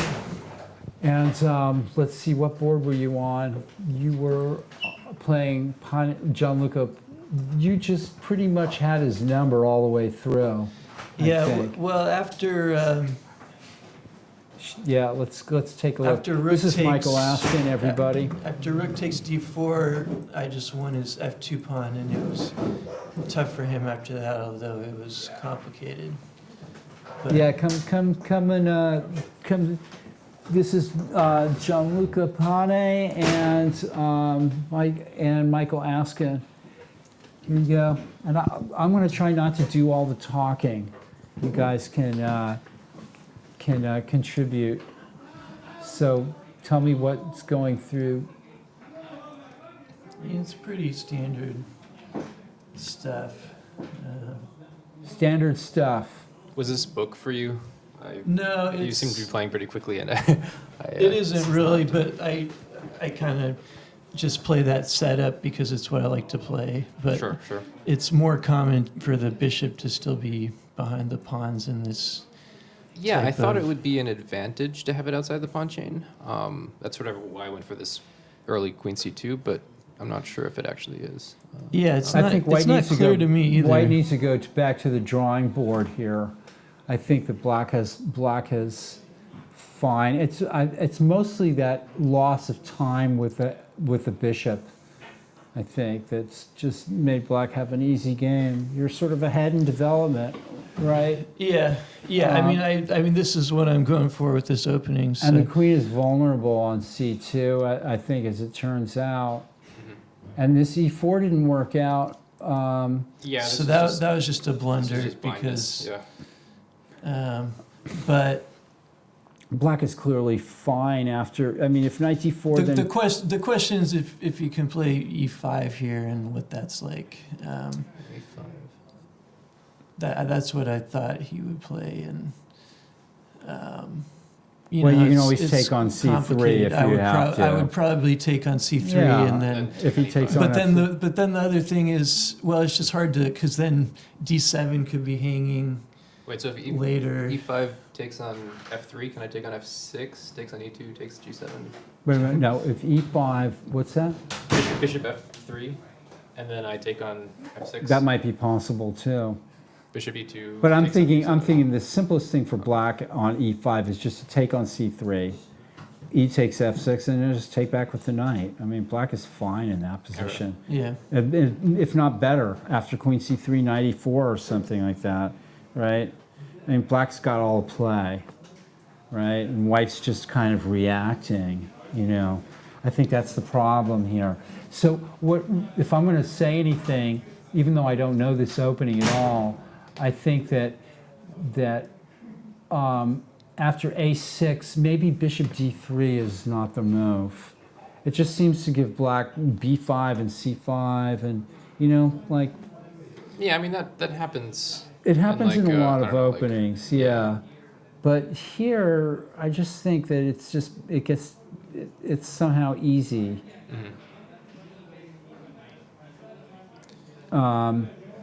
It just feels like black has more waiting moves than I do. Like I can play like. Well, you can black's- take on d5. I can take on d5. Yeah, maybe you don't want to play a waiting move. Also, like as you pointed out, maybe in this position, queen c2. I usually is- play knight c3 here. Yeah, maybe queen c2 is a little inaccurate just because it's. Yeah, especially with the files being opened up later on and the queen just being in the wrong Yeah. spot on I c2, think it didn't really work Queen for C2, you. I think, goes with G3, Bishop G2. There you go. Um, That sounds kind of logical. yeah, maybe. Yeah, I think maybe Queen C2 and Bishop G5 don't go together. That might be the issue. Okay, but I'd be looking at I'd be looking at something like that because to me, I know that this kind of looks normal, but actually what it looks to me like is that black is, I mean, is there a possibility of taking on f6 and taking on c5 and taking out, is there some tactic here that let's say bishop f6, okay, right, knight f6, take. And if bishop c5, knight a4 or something, and trying to, you see what I'm Okay. trying to do? Yeah. I'm trying to do something to justify, I mean, because white just doesn't really get anything here. And e4, I don't think, then. Yeah, I just missed bishop c5. Right, yeah. I thought I was doing well because it was threatening e5 and knight takes d7. Right. And So just, yeah. if knight d4, black can play b4 probably. Yeah, I think that's good for black. Or something. I don't know. I mean, it's still a game. It's still a game, but rook d4, bishop c5 is yikes. And then basically there's just nothing more to be said. Yeah, I didn't follow. I made it harder than I needed to here. Like this, he didn't choose the most unclear line. It might have chosen the best line, but so this is very unclear. So go ahead and take it. Take the queen, or go ahead, and now go ahead again. You mean like take the So- knight? Yeah, take the knight. I just thought because- after rook c8, your rook is so strong compared to my pieces. My knight on d7 is trapped. Yeah, I thought I could trap the knight, and Yeah. that's why I allowed this, but I couldn't calculate all the way to capturing the knight because it's not that easy to actually. So that was it. Like So we're looking at knight d7, yeah, rook f c8, right? right. Yeah. Knight d7, rook takes And then- d1, and then bishop the- takes d1, and then Or Rook c8. rook c8 right away. Knight g7, rook c8 right Oh, away yeah. maybe is Oh, even oh, stronger. Oh, no, Yeah, no, the well, bishop can like- take this rook and c. Oh, Sorry, yeah, knight yeah. d7, Doesn't rook work at all, d1, yeah. bishop d1, and then rook c8. Okay, yeah. So then what's the material balance there? It's like a rook and a pawn for two knights.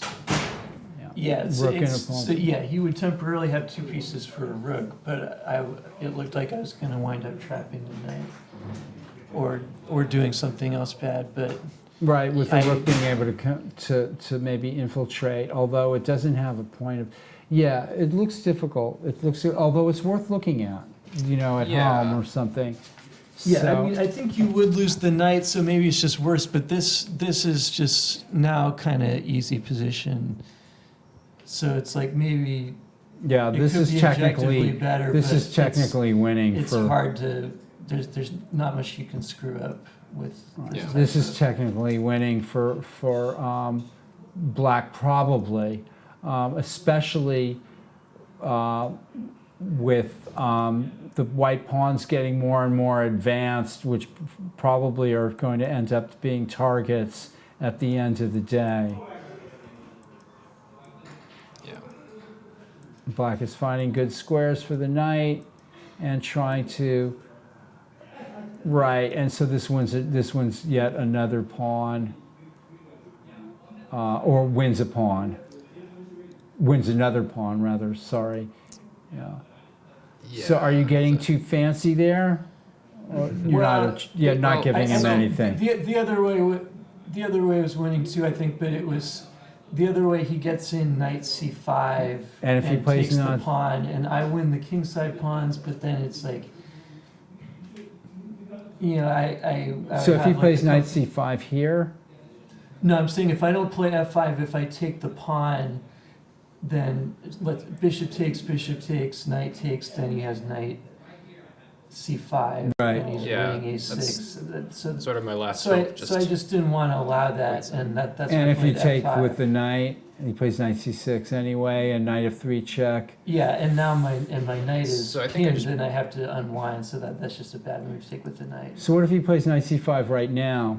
That's what he did. Okay. Yeah, then bishop b6 was strong, I thought. Yeah. And that's definitely the right minor piece. Oh, and you calculated this out to a win, of course. Yeah. Yeah. Well, that was a smooth game, but you know, in games like this, I'm just sort of left with the feeling that White sort of defeated himself. Black just kind of made the moves that he was supposed to make, and that, I mean, there's nothing wrong with that. I mean, but a little more careful play by White to avoid situations like that sort of came about. You know, a little more like paying attention to those critical moments, right? Where you find that your judgment wasn't quite as right as you thought it was. You know? Just think what's my opponent's next move after rook d4. Right. Yeah. Just some small lapses in concentration, or sometimes, or that is enough to upset the balance even more. So yeah. So well, thank you guys. Thank you. Yeah. Is anybody in contention? No, Michael? I'm definitely not in contention for anything. I'm in contention for like not losing as many graded points as. No. You did what you were supposed to do. Okay. All right. See you guys next week for round 9. I have a question. Sure. What do you think about my game? You were all over me. You were all Did over you me win? Did you win? In that game where Can I you played. scoot over? Yeah. Stephen Thiem is here, and he won his game. So So let me see. Where is this? Oh, this was you a were nice. like I played e4, c5. This was a f4. nice game on your part. Really nice. I really like this. Queen a5. I predicted this move. Queen a5. What happened? Rook d6. Knight e4. You should have played This queen is d8. just- You should have played queen d8 and Okay, yeah, hold that. queen d8, and then it's. I mean, I can take on d5 regardless. Yeah. So I This take looked like a really nicely played game. You were very patient. 94 and boom. Yeah, and queen c5. Nice. Nice. But how did you judge the position after I'm down 2 pawns? I thought you had a lot of good play for it. Let's see how this went. I think I shouldn't have given the This- second one. We played d6, but yeah, let's look at I that really position. like the way you played. It was the spirit of the way you played Move that 8, I think. that, yeah, e6. That's of course, yeah. I think that Black is making Black figures that he played a6 and didn't take on c4, so now he has to do the same thing here, right? You know, I think Black is sort of following himself down a rabbit hole. In other words, he should just castle here and take on d5 with the knight, maybe, if you take on d5. I don't know. Yeah. But so he goes a6, and he's not going to take on c4. So he feels like he has to play e6, but this is just simple. Take control of the dark squares. I don't think Black makes it any easier for himself with this.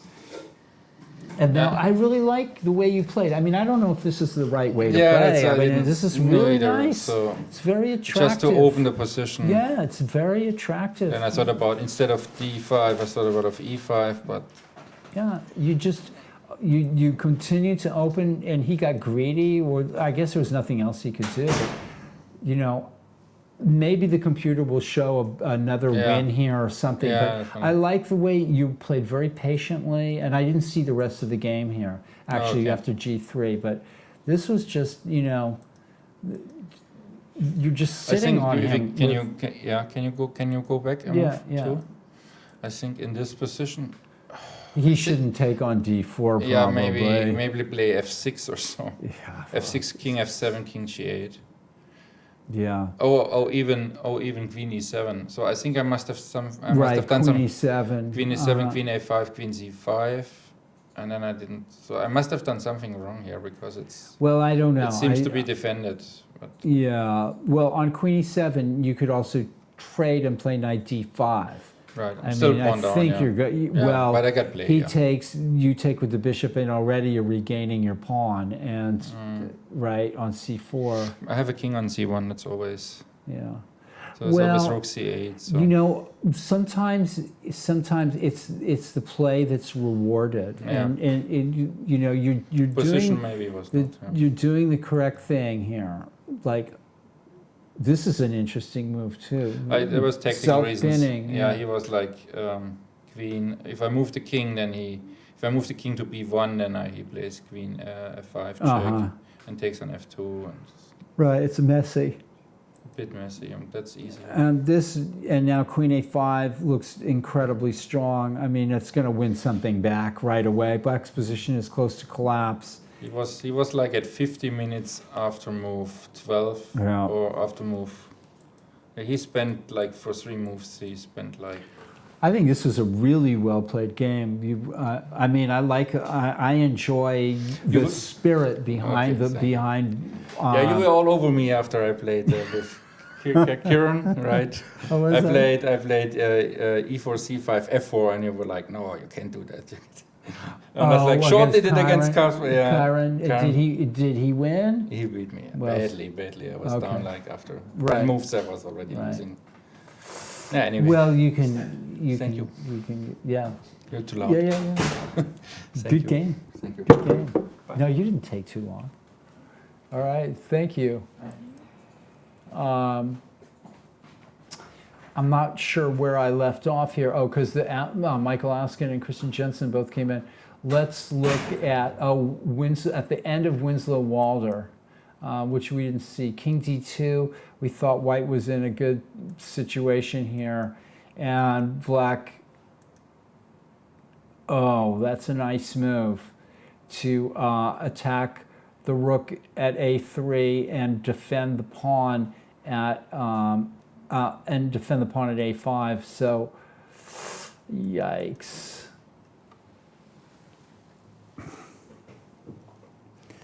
Black is discouraged and resigns, and I can't really blame him for that. You know, the pawn at B4 has been neutralized and is lost. 2 black pawns are under attack. He's already a pawn down, and the white pawn at A5 is a complete beast. So this is just a very discouraging position for Black, and I'm not surprised he resigns. Okay, a smooth win by Elliott. We've seen all the other decisive games, so let's go back up to the top and watch Natalia Sodakova's game with Gaffigan. This is board 1. A lot of maneuvering going along. Black has maybe not accomplished what he could have here, and there's a lot of moving back and forth. White seems to be making some progress, some serious progress here. Black doesn't want to take on F5, so he has to play Knight D4, but then F6.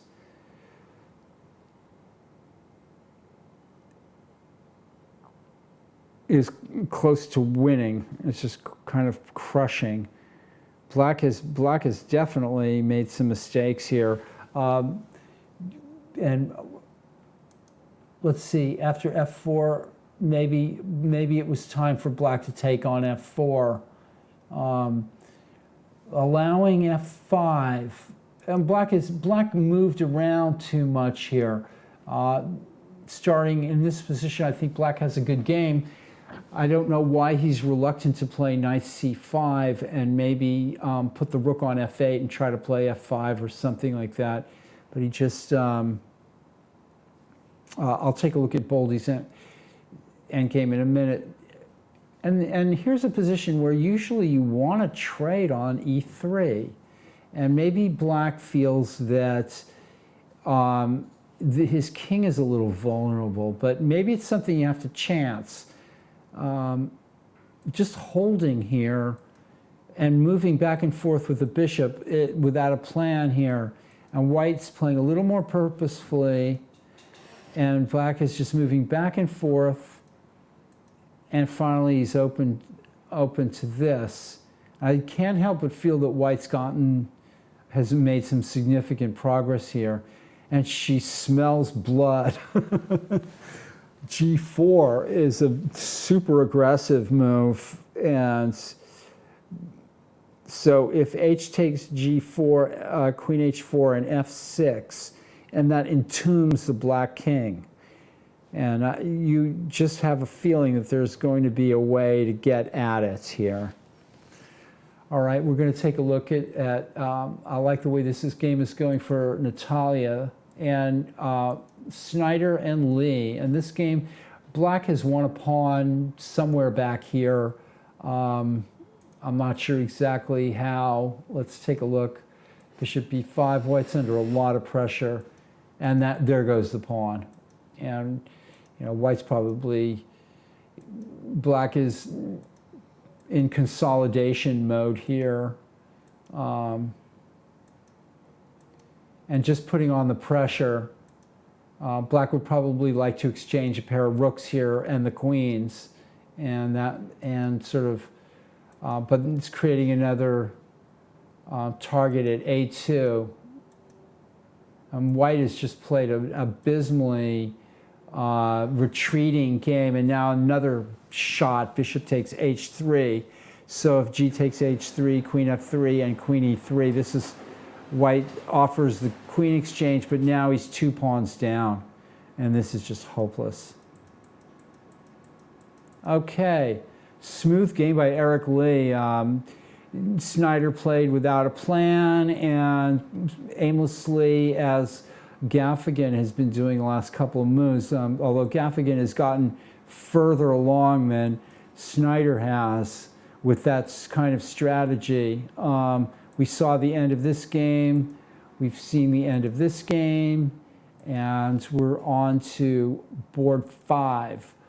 Boldy versus Askin, and white did take with the queen, and we've got this position knight. I predicted these moves.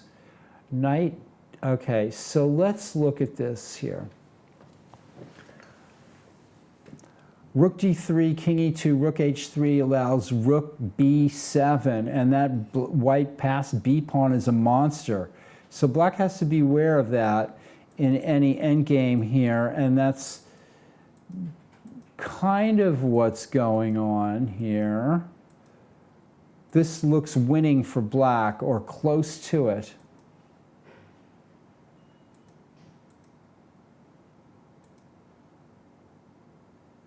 I like black's chances here, although this is in the, in the textbooks, this is, I'm not sure what's going on.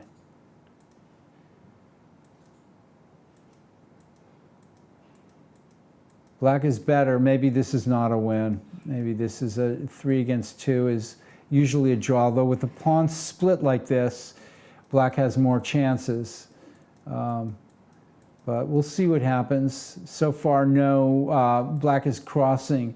Okay, so black crosses over, but his king is just getting driven further away. I'm not sure if this was worth it.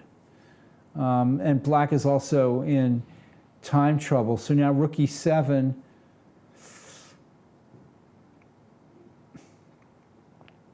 Is a possibility for white here. Rook e7. And if f5, rook e6, if rook check, king h4, and then f5, I'm not sure.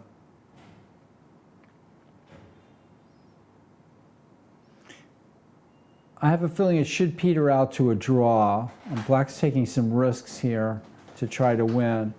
Jacobian versus Lehman. This game, White was completely tied up and is not finding a way out of the box that I see yet. Black's playing for a win here, and I'm not surprised that he is. This has turned into a Black win. Amazingly, protected pass pawn at f3, weak pawns everywhere. Yeah, I think White needs to go way back here to figure out how he could have gotten. He's been passively placed since about move 30, and sort of got himself all tied up. So it might be well back here that White needed to play a little more actively. Let's see, even back as far as the 20, back insofar as the 22nd move. I think Black made a good choice to sacrifice the exchange, as it turned out. Amazing.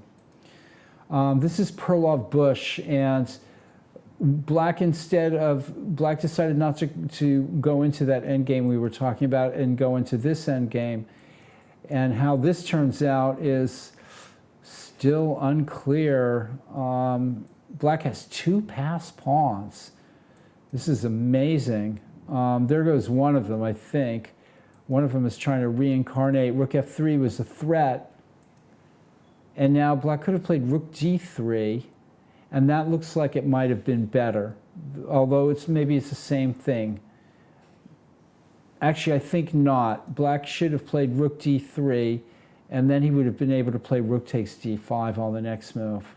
So this is a mistake playing, and that's a little trick there, rook d3. Not easy to see. And then if bishop e7, rook d5. Okay, so instead rook b1, bishop e7, boom, boom, and White's got the pawn at d6. Whether that matters or not, and is that, okay, so let's see, Black, what alternatives does Black have here?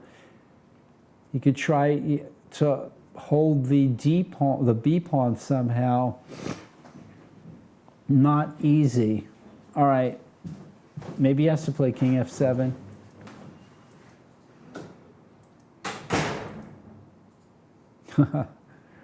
Well, I predict this is a draw unless Black is, okay, so Black is ganging up on the, and Black got mated. Amazing. Black got checkmated.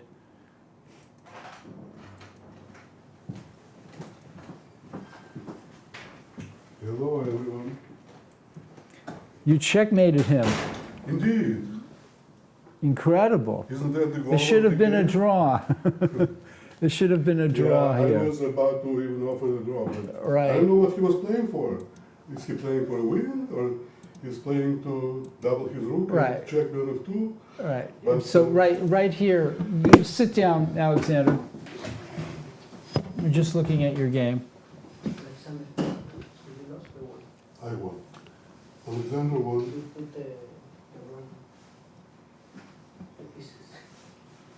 Yeah, that has Jonah Bush winning. Oh, yeah. no, That's change not that. Joe. Yeah, we'll change it. Don't worry.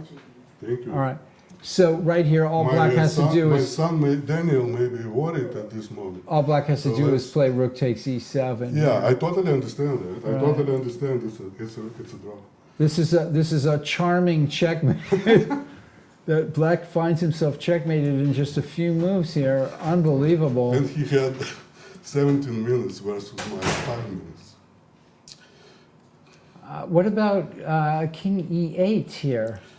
King e8. Rook f6. Rook f6. You can't move. King e8, rook e7. But And then if king he f8. takes a bishop, I go Oh, okay. No, you lose. Yeah, I lose. Indeed, yeah. I'm in the heat of the battle. So king e8, rook f6, and then, but maybe then he can play rook a7 and rook f7 or something. I don't know.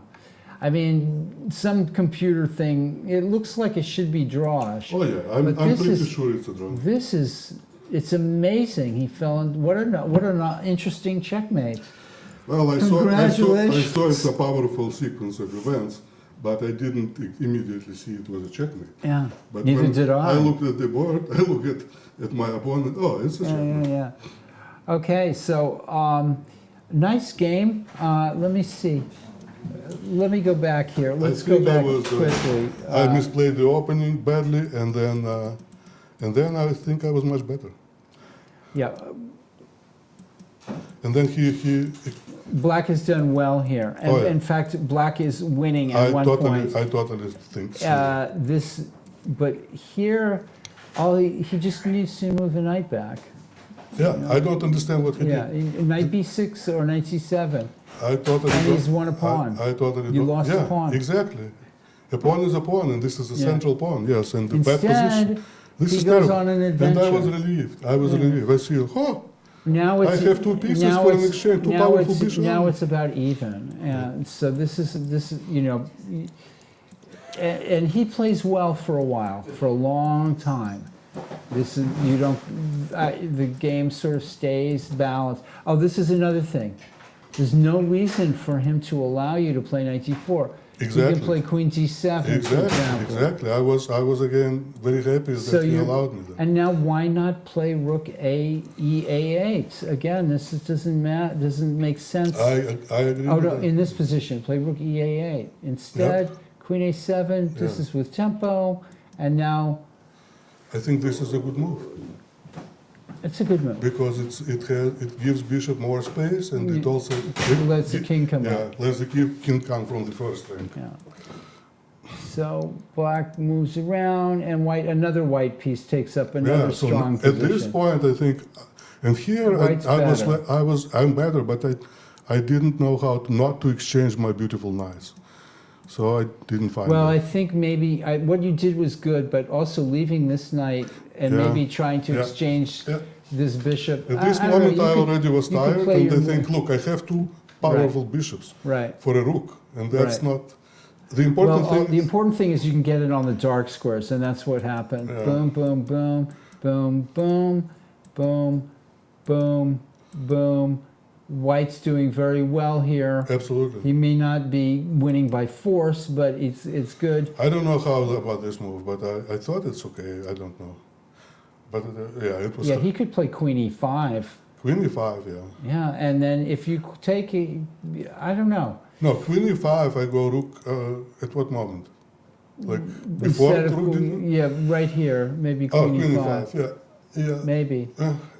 Black needs a plan, and well, the plan is to either use the A file or use the rooks and battery or something. Maybe you should have gone to H2 because you had to go. You had to go to H. Well, okay. H3 there are no checks. H2 there is queen goes to G1. Right. No. Yeah. Okay. All right. White's threatening queen F6. I didn't see king f7. I missed that. It's like the only move, I think. But I didn't see that. Well, you could have played queen e5 again. Yeah. Queen e5 again is a possibility for black. Bishop e3, rook e8, e2. What about queen c3 here for black? Queen c3 makes sense. Yeah. All of it makes sense. I don't know. I don't know. Maybe you can take and play rook c2, and then you win the pawn. So maybe it doesn't make sense. No, you're getting something here. You know, that's a dangerous move. Bishop g5. Bishop g5. Okay. I don't know.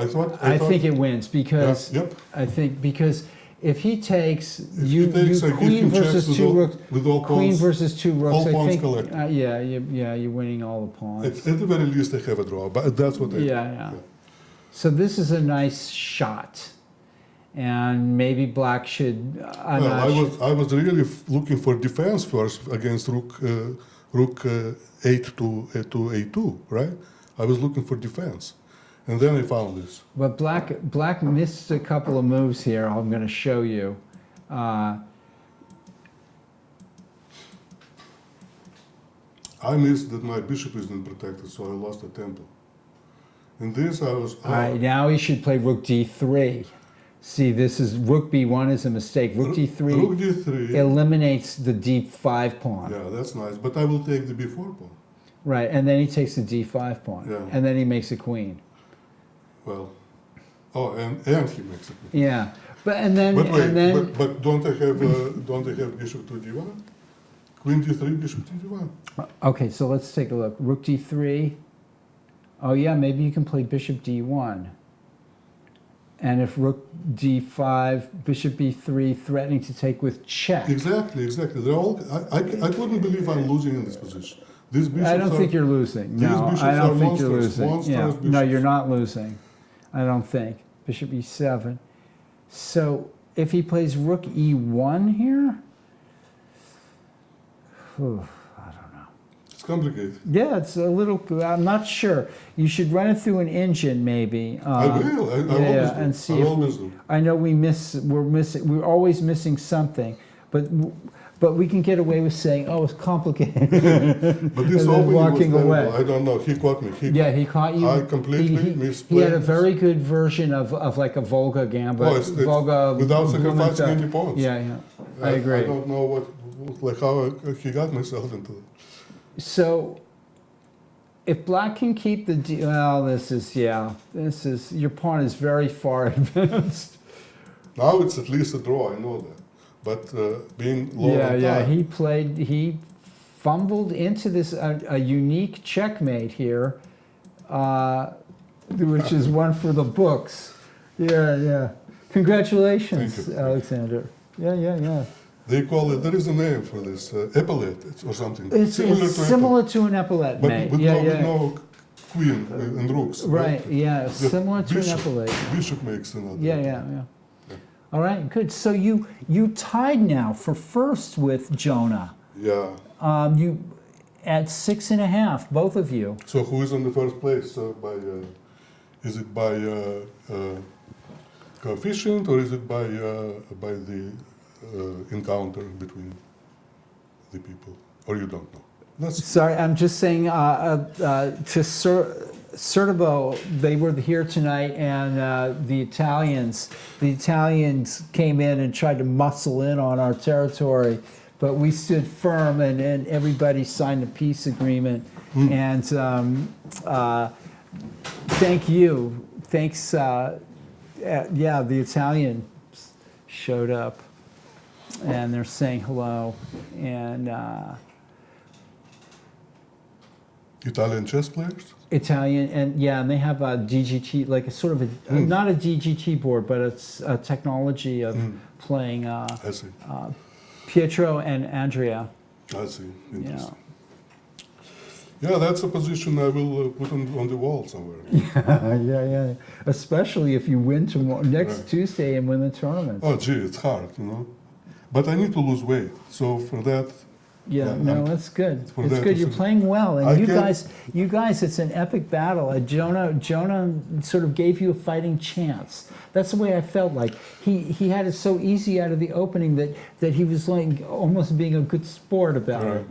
Like almost. It felt like that. Yeah, I prepared a completely different opening. I will not tell you which one. Okay. But totally different thing. Right. And, Well, your son is proud of you, I'm sure. Congratulations. And next week, same play. But you didn't answer my question. Who is in the first place? Is it by coefficient or is it by personal it's encounter? Just by points, and then they'll share the prize fund. Oh, okay. Yeah, okay. so you don't have to worry. Okay, I worry. You could ask Abel. Ask the tournament directors. Thank Abel you. and thank you. All right, before I move on to the next, there's two chess classes. Hey, Clarence, that was a beautiful game. I assume you won. No, it was a draw. It was a draw at the end. I So, must have fumbled somewhere in the middle. all right, here, Well, hold that. he says I'm lost, because it tracks through. So I must be lost. There's a free Thursday chess class at the Mechanics Institute taught by this strange guy here.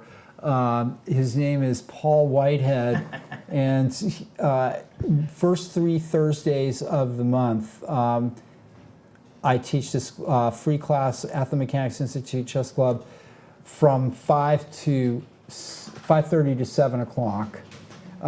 Usually, it's like it's game review. It's people bring in their games, and we tear them apart and so forth, and try to put them back together. And also, on Wednesday, we have a free class taught by Grandmaster Nick DeFermian. And even though this is advertised as a beginner's class, it is that and so much more, of course, with, you're getting instruction from free chess instruction from a 3-time U.S. chess champion, Nick DeFermian. I know working side by side with Nick that, he talks about the weather and my chess improves. I mean, it's osmosis, complete chess osmosis. Can't help but improve breathing that in. Yeah, no. A grandmaster will always have something to add to your chess knowledge. Okay, so we're going to look at your game. All the games have finished except for the board 1 Sodakova versus Gaffigan. I want to run to that game. You have a minute or two? Let's take a look at that game because this is board 1 and Sodakova is going over to the attack here. She doesn't play f6. And black covers that move. So let's see. Was it possible for white to play f6? I guess it is. And then try to engineer an attack like with h3. Well, I guess black can always keep the h file closed with g3. So my idea is to play f6, bishop f8, h3, and if gh3, rook h2. And f6, bishop f8, then just bishop to h6. Looks like it has. Yeah, I guess the knight can come back to e6. Somehow that may have been the right thing to do. I'm not sure, but Natalia chooses this way, and so she's winning a pawn with an attack. This looks bad for black. Very simple play by white here, and to just sort of like. Rook h2. Black has almost nothing rook h2, going. Rook h2 and then push the pawn. Well, black's going to play bishop h6, so she's switching her attention to the f file, which makes sense here. I like this. Oh wait, couldn't she have played h6 anyway? And bishop takes then rook h2 and let it capture it, and you've got mating problems in this time. Well, with 5 minutes, both players in time trouble. Okay. She's taking it, and that's interesting. I'm not sure why that move is played. Because you trade and play h6, trying to lure that. Yep. Okay, sort of ends up to be the same thing. I worry about the black queen getting in, particularly to e3, and she stops queen e3 with knight d1. Very good. Black has got a bit of a blockade going here. And knight g4. Okay, Natalia. Isn't it my game? Yeah, it is. I should have. Yeah, it's like totally obedient here, but then I managed to knight give him counterplay. g4. Then queen check, I guess. So you're ready to sacrifice the exchange. Probably. This is a tough. Who knows? Like. I mean, probably I should have. I mean, before this position, like. I'm not going to ask what happened. No, I mean, I won. You won, yes. Because here, yeah. Yeah. Too many queens. Too many queens. Too many queens. And there is no like check on h3. Yes. The winner of this game on board 1, Natalia Sodakova. All right, Natalia, show us. It would have been easier than this. Well, sometimes these games are, all right, so a slow opening. I mean, I just wondering maybe instead of castle, I should have played e5 right away. Okay. And then on if knight d5, like bishop e4. Okay. And like asking. What if knight g4? I mean, if it's knight g4, I believe still bishop e4 and d4 then. Yeah, I because see. you cannot take on e5 because bishop on b7 is hanging. So instead of castle, probably I should have played e5 here. Okay. E5, knight d5, bishop e4. I play Yeah. knight f4. I mean, then castle. Yeah. Okay. I mean, but bishop e7, and now I can use the e5 pawn to shield your bishop at b3. I think black is a reasonable game here, and you're forced to take with the knight because if you take with the pawn, and Thank you. hi, so Stephen, Clarence, Stephen, do you want to sit down here for a minute, and Clarence, you come right back? Okay. Do you want to? Yeah, I don't want to take with the pawn because of knight b4. Clarence, hang loose. We have the two opponents here on board one. So, Stephen, all I can say is you got a great opening, and then what happened, what I think is there was just like you couldn't quite figure out what to do. It's No, I the believe way the it seemed whole like. idea for the black, like to do even either b5 or d5, like this breakthrough in the either Yeah. b5 or d5, because there's no any other Of active plan, Yeah, of course. and because you like played kind of, I mean, I did like when I noticed like the habit when I spend so much time, I make the bad move. Right. So the bishop d3 I didn't like afterwards at all. Oh, I And thought said- I was actually. I was wondering what took you so long to play bishop d3. I mean, this was my first inclination, Yeah. but then I didn't like the knight d7 right away, and yeah, I mean, I don't think it's like from positional point of view. You don't want to right. like make it, Well, I think clear you know. because square on d5 is going to be totally It's difficult. forever mine. Even though I was kind of like circling around it and didn't want to, Of course. exchange. Yeah, But I no, mean, it's an the edge whole for white. yeah, It's probably definitely an edge for white. Probably like knight d7 right away would have been much better because you don't want to define the structure, so there is no need for you to do e5 I think right away. what's funny though, the black did get a good game out of this. You I think so? I think mean, I black don't did, think so because there is no like counterplay. I mean, Well, okay, what Black needed to maybe try to play a g6 and f5, maybe. I mean, like- yeah, maybe, but so far it's not like possible, right? Yeah, Yeah, let's like- see. It seemed to go pretty okay. I mean, this one I'm also not sure, Right. but I mean, I didn't like the knight Sure. on f4 and some of Sure. the variation. Like, I mean, I don't think it's a good move here. I mean, you H5? don't, yeah, you don't really want to do anything. It's just or you planning to do the h5 and g6? You Yes, and the idea is that at some point you'll play knight c3 d5. Most likely be forced to capture, and if you capture with the e pawn, I have to G6 strengthen my light squares on the king side. Yeah, I didn't. Put my knight on d5 because so many exchanges, and then you can hold on to your weaknesses on d6 and sure. d6, and it's like no way for me to break through the. So that's why I was kind of. Personally, Okay. I think that's an okay move right now. But you think Black, so? I think it's okay. What I think happens here, somewhere around here. Yeah. Somewhere around here. For example, I think. Yeah, I should swap. I think swap maybe here. you should swap bishops and play king g7. Yes, And like if the position starts opening up with f4, maybe you can find a way to meet that. I'm not sure. You could take and play knight c5 or some way. Something, but. Let's see. It's true. Perhaps I should take But- at e3, but I still prefer But white. on the other hand, I will I Yeah, I will think take white on has an e3, then initiative. put my knight on c3, then I will double on d file, and I will go to No, once Yeah. the It's idea good. is once you play knight c3, I play knight d4, And then she will have a possibility of taken on. or White. Yeah, probably this is but the White way to needs go. to play Right. F4. Maybe. But I think maybe this exchange should have been. Yeah. And then you start, and then it was just passive. A kind of a few moves of moving around, and Natalia started to get her pieces on good squares here, and she was all prepared, and she was all prepared to play F4, and then it became difficult for you, I think.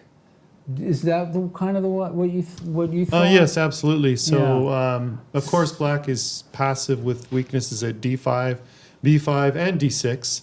And B6. So I mean, I can trade the dark square bishops. I could have done that earlier. The problem is that that's probably not good for me either. But this was nice. This was very nice. And now maybe Queen H4 and F6 is possible. Yes, that gives me access to the E6 square with my Right. knight. Right. Yeah. I didn't want to, the way she played it was perfect to check and then take a G.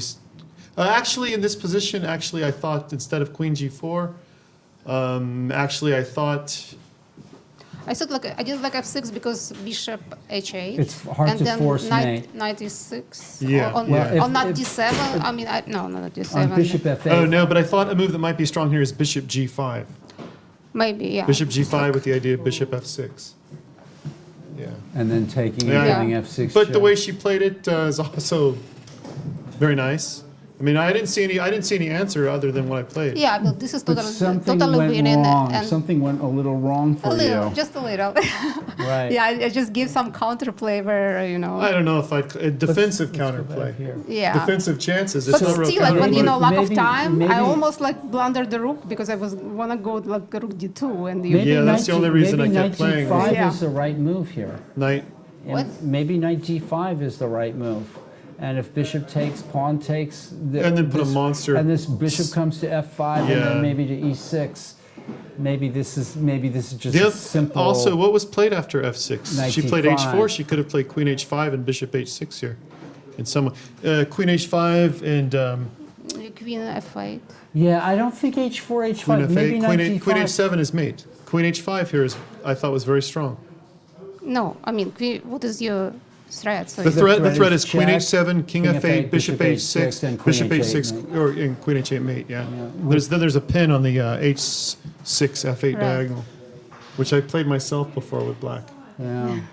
Yeah. I mean with White. Yeah, rather, with White. yeah. It's a pattern. Yeah, it's a But I pattern. think yeah. so. Right here, I think you start to maybe not find the right idea, and Black plays resourceful again. A simple knight D5 looks very powerful here.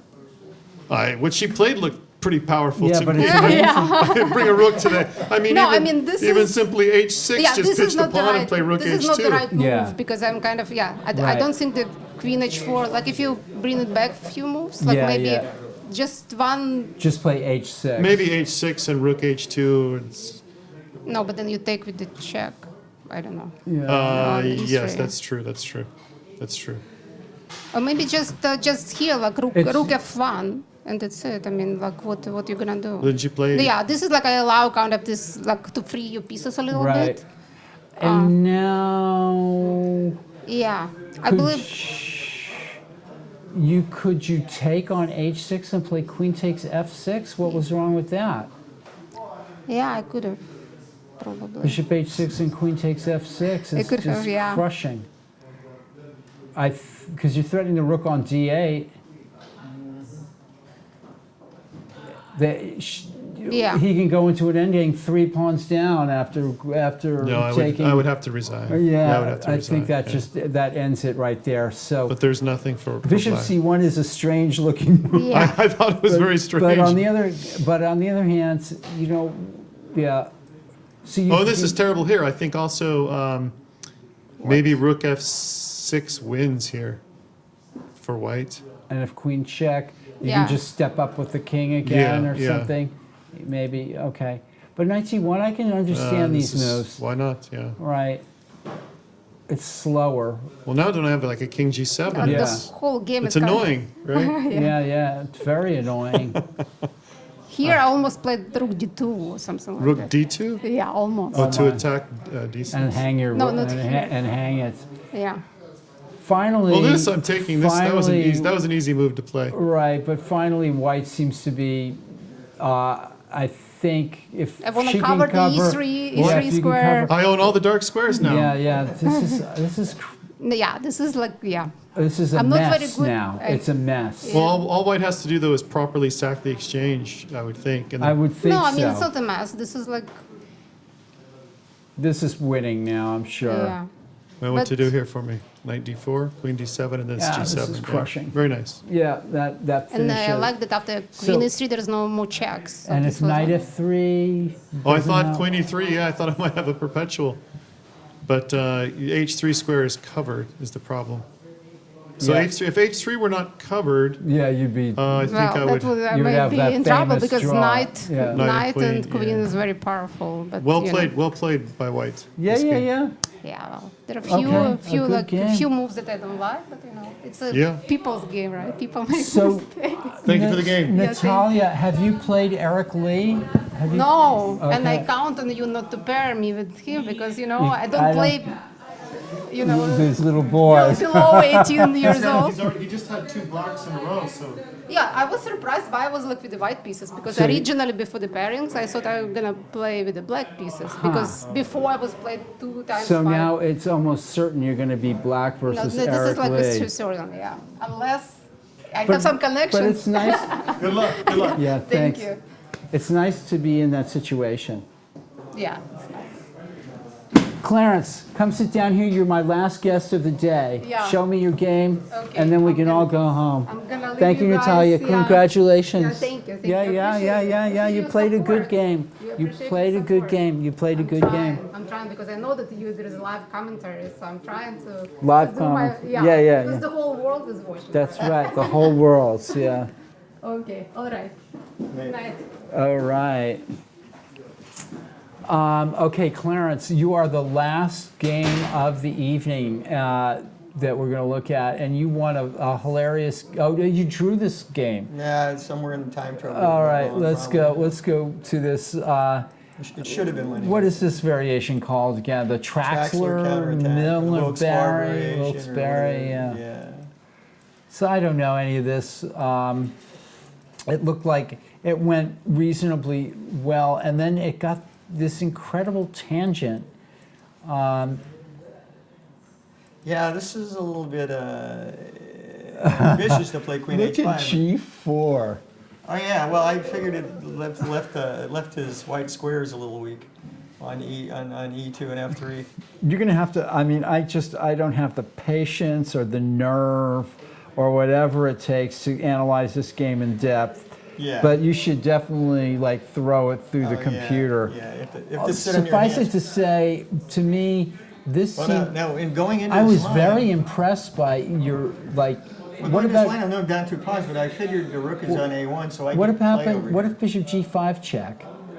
Oh, I was King okay, F7, King F7. G takes F5. Yeah. Just G takes F5 with the yeah, idea yeah, of rook with G8? bringing the other rook over, yeah. It's amazing. Yeah, yeah. Yeah. It might work. I mean, It I might don't work. know. Well, there's cases where there's a knight F3 and a rook Yeah, on H2 exactly. maybe too, Yeah, so yeah. No, I was looking at this and I and think this then, move was really and now not just good. like sack the exchange with complete.